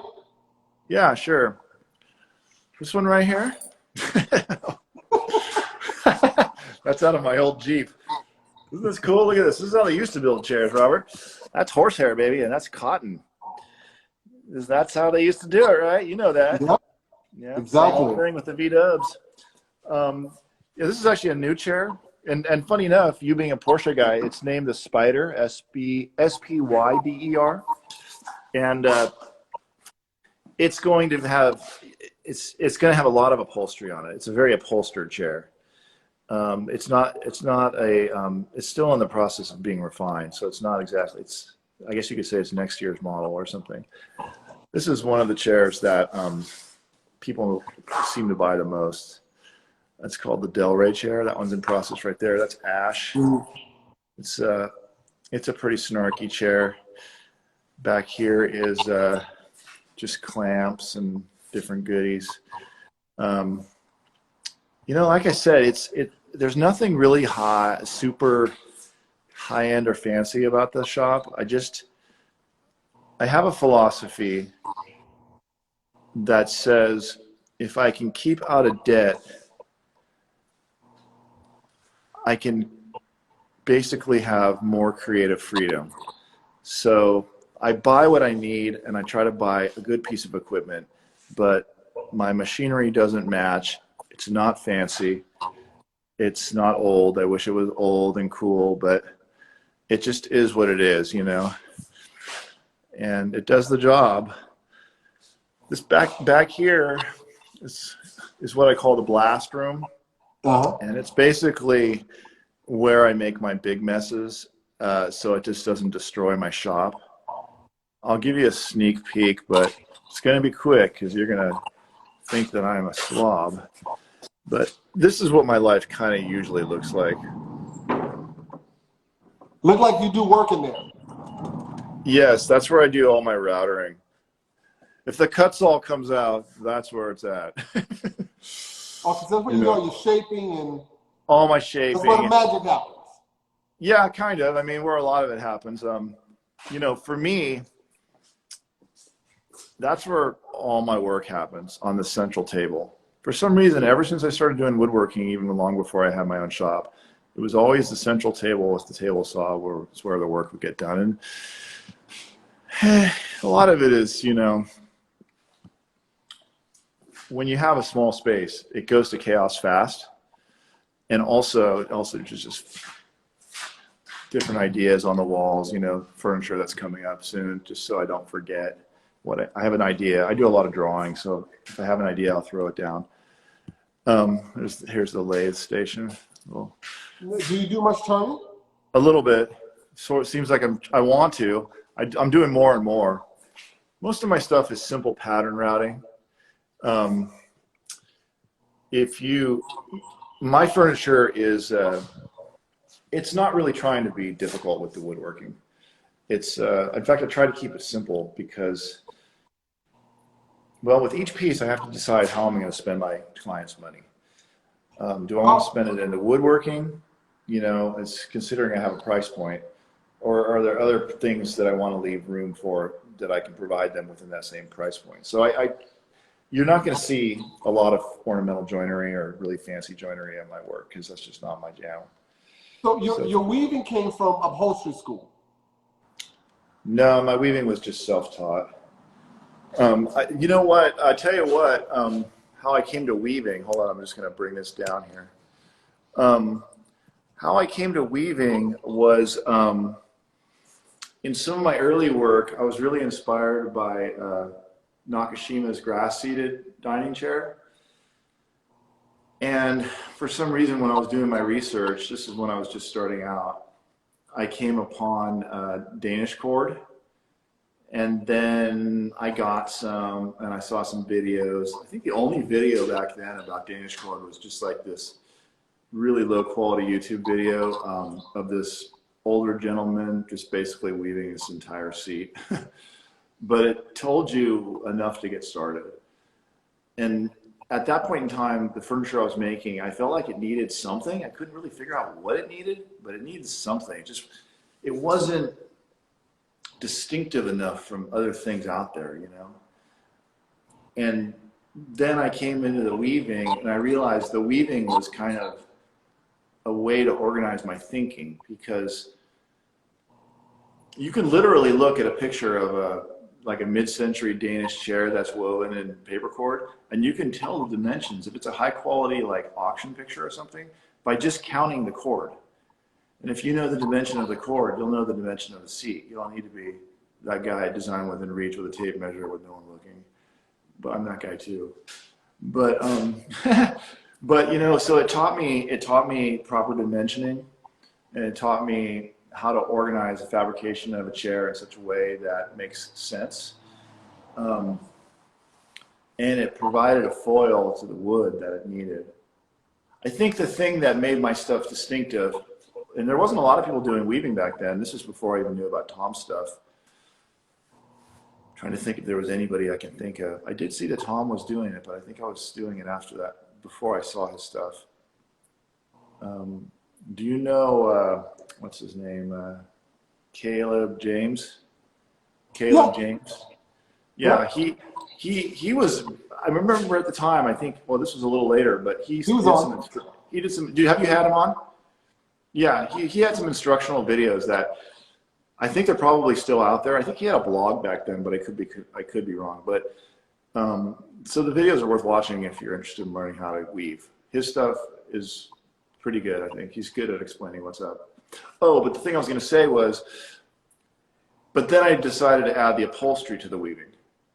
So as far as I know, that's not being done. It's never, I mean, it's probably been done, but I've never seen it. So that was all of a sudden the look, right? That was all of a sudden the thing that people said, because designers love it because they love the natural interplay between the wood and the paper, but now they have some control over it. Now they can choose the material. And that's the thing that got it. Yeah, that's the thing that got it kind of going on. Let me bring you over to the upholstery side. To be honest with you, Robert, I'm just trying to get this thing turned here. I'm actually kind of happy with each chair. I'm happy when, oh, you can see here, my little work in progress. I put these windows in. One thing I should have said real quick, and then I'll make my statement about the other thing. This is a building inside of a building.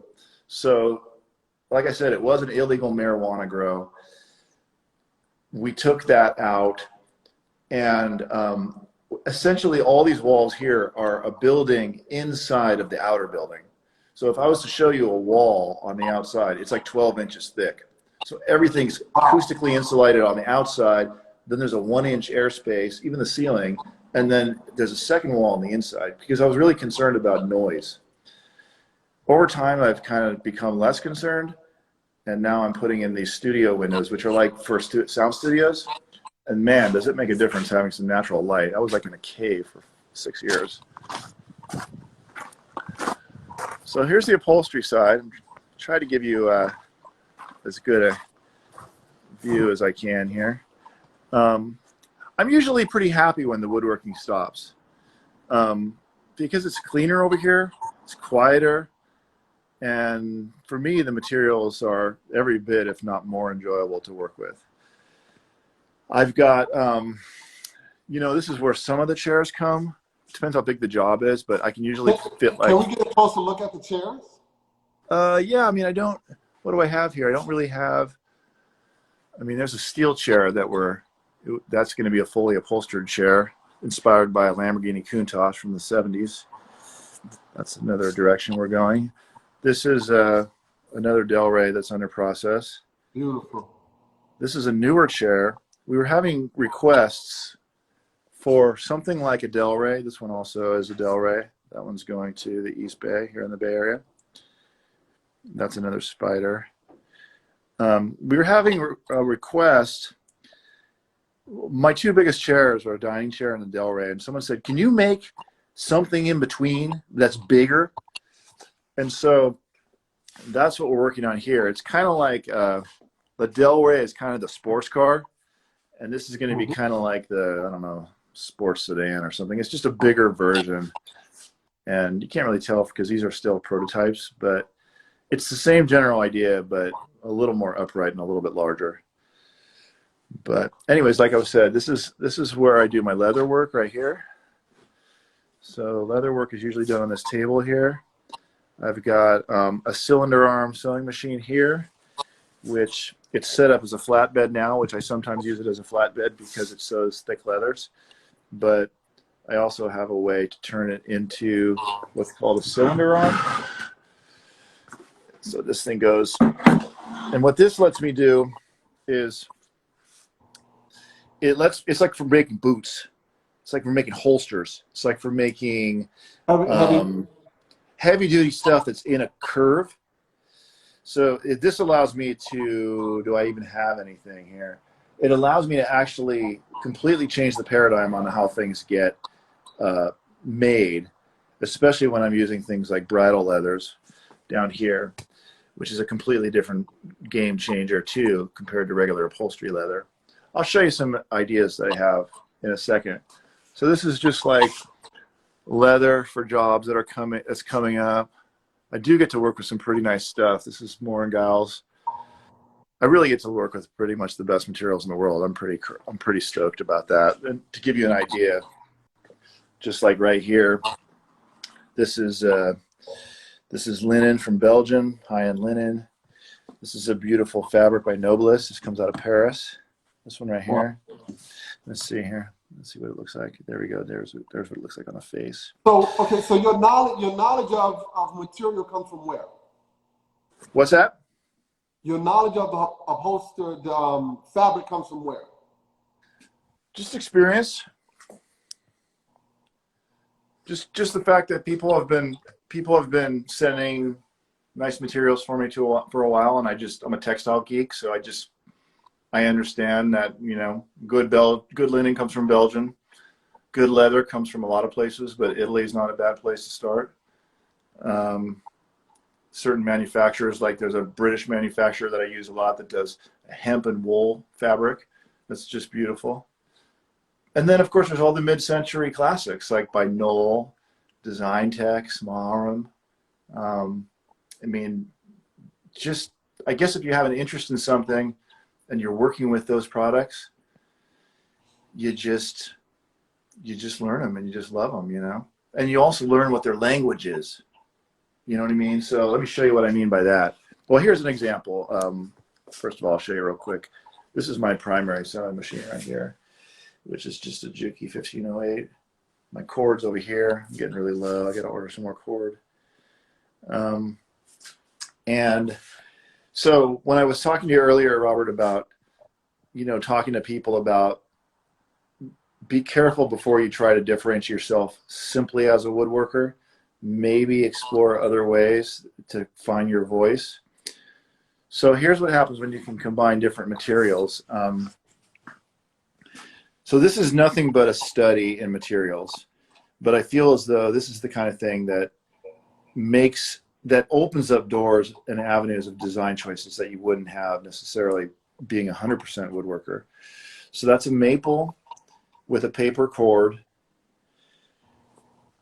That's an English bridle leather by the oldest tannery in the United States, Wickett and Craig.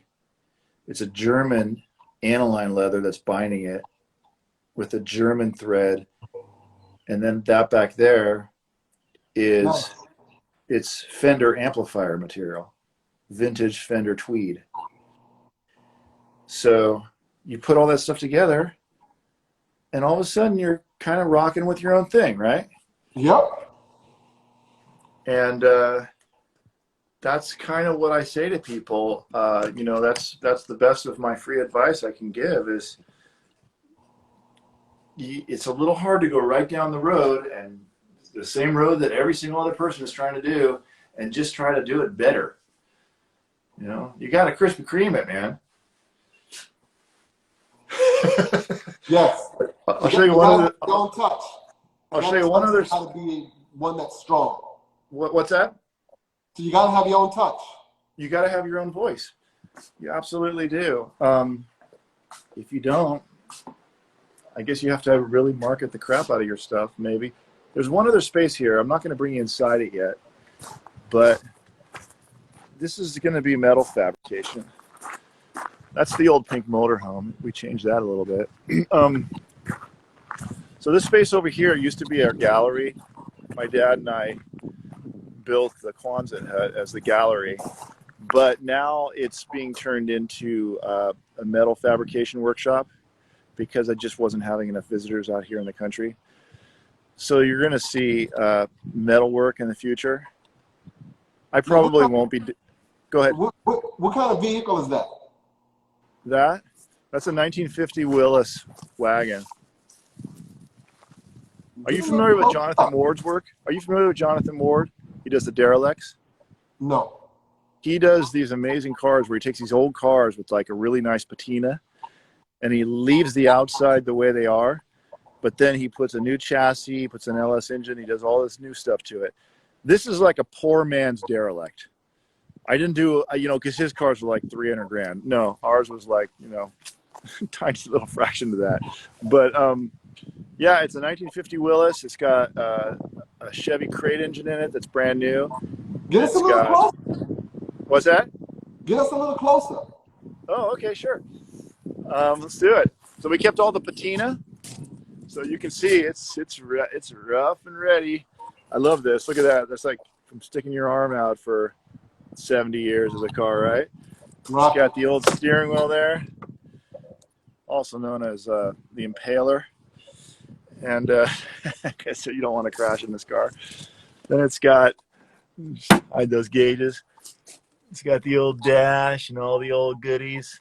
It was reupholstered before I had it, but and then since I'm giving you a little tour here, yeah, let's do this. At least we kept the old wheels, but it's got independent suspension, disc brakes. Wow. You know, rack and pinion steering. Everything's new. But on the outside, it's just a funky old vehicle. And the fact that it's so unpretentious, it's so fun driving this thing around because everybody just laughs and gives you a thumbs up. Let me 1950. Since we're gonna geek out just for a second here. Hold on a second. Let me just get this thing. let me just open the hood real quick and I'll show you what's up. Yeah. My earliest Volkswagen is a 51. Oh, hold on, I can't hear you. I'm opening this hood up. Got it.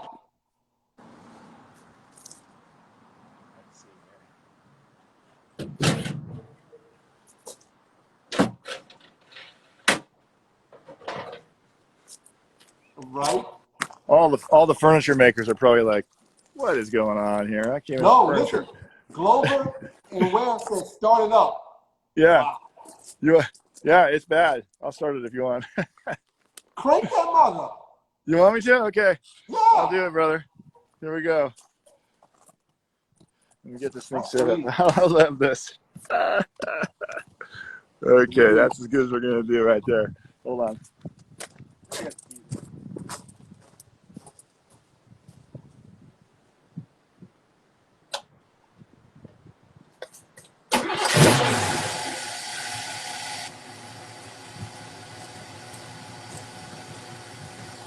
We've been going on rallies with this thing, and I had this like 700 horsepower Pantera chasing me up the hills the other day.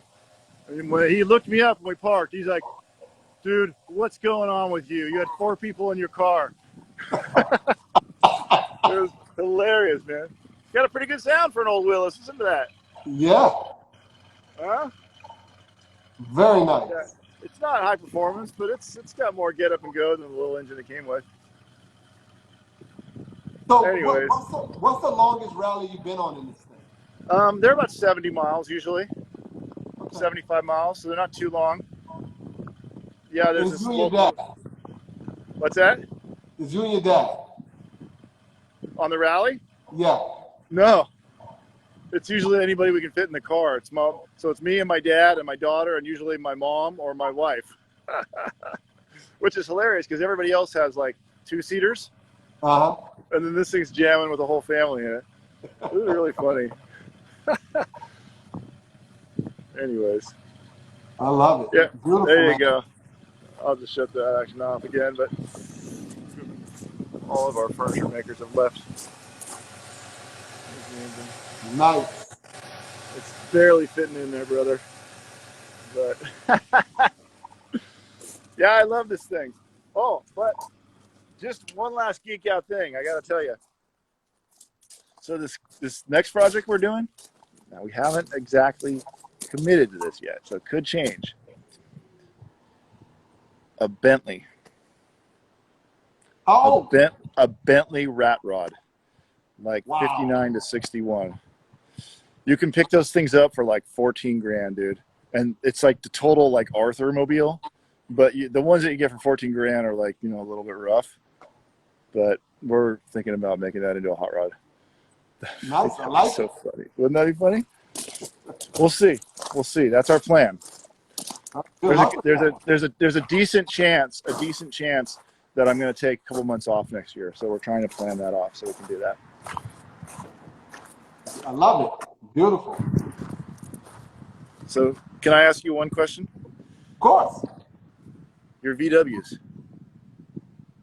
Like, what are you rolling? I have a 69 Cormac gear that I drove. I don't have any right now.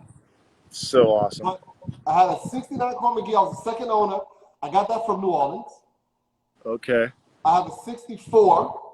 Uh-huh. I have a 54 tail light that's not running. Okay. Hard tail light, 54, single wow. year. And I have a 51 crotch cooler, split window. Wow. You got a collection. Yeah, and I have a 1972 911 Targa. Get out.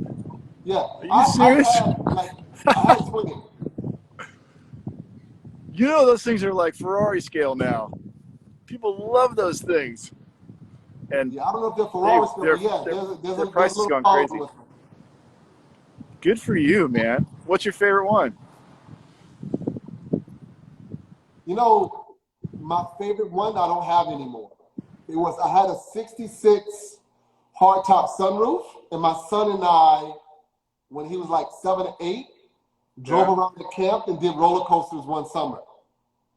That one I kind of got a little close to. When you say roller coasters, you mean like that kind of roller coaster? Roller coasters, yeah. Oh, We glad did a you guys roller rode. coaster summer. Okay. Yeah, it was bananas. We So you don't have it flew anymore. to Ohio and did 2 roller coaster parks. Oh, I see what you're saying. Okay. So you sold it? No, the city took it. I left it on the street. I had so many cars. I had so much going on. Yeah. It was like Yeah, I I hear they picked it up. Oh, and then you I regret was, that. I was stretched out, man. I couldn't. Yeah. You're like, you can have it. I regret it now, though. For sure. Where do you keep all your cars? Oh, I guess on your yard, huh? I need to move them to my yard. I have a place in Liberty, New York where my stuff is, but I need to move that to my slab yard where I am all the time. Right. Gotcha. Do you like to wrench on them? Oh yeah. Yeah. Oh yeah. I got a milling machine, a lathe, the whole bit. So you're I got all the hardcore. tools to rebuild the transmissions, Yeah. line bore machines, the whole bit. Wow. Awesome, man. I'd love to hear it. That's how I started, was to rebuild the engines. Mm-hmm. And the learning curve, it was just too expensive and too much time. And I didn't have anyone to show me. Right. So I got distracted and started building a house. Right. And here we are. And here you are, man, rocking it. Well, I'm stoked to hear that. That 911, I'd love to see a picture of it. Maybe message me. Yeah. Killer. I Target, no less. got one of my sons standing next to it. He's like 7. Let me Right. I'm gonna pull it up and I'll post it. Do it, dude. Wow, the fact that he was 7 just tells you what a big part of your history that is. And let me tell you, right? I had that 911 when I was in college. You drove it around? You were the dude, man. I was. That is so cool. Yeah, that was a good time. Oh my God, absolutely. I'll send you the picture. Kind of close. What's that? Please. I'll send you the picture and I'll post it. So it's close. Do it. I got to see that. And we have to talk bikes someday too. Maybe on our next conversation one day. Yeah. I know nothing You're a about bike guy. motorcycles. What's that? I know nothing about motorcycles. No, but I remember your conversation with Tom about motorcycles. You were just like, "What are you talking about, man?" But you're a bicycle guy, because I heard you and David Johnson as well. Yeah. I'm a vintage bike guy. Yeah, that's awesome. Okay, so we'll catch up on that next time. Absolutely. All right, brother. Cool. So we've been on here for 2.5. Dude, thank you. This feels like 15 minutes to me. So. No. You're absolutely That's right. You're the highlight of my week, man. Thank you. I appreciate it, brother. And listen, thank you for finally coming on. Oh, yeah. Well, now I know it just takes cleaning my shop and I'm good. All right, Sean. Thanks again. Pleasure, man. Cheers, man. Take care. Thank you. Have a good Bye-bye. night. You too.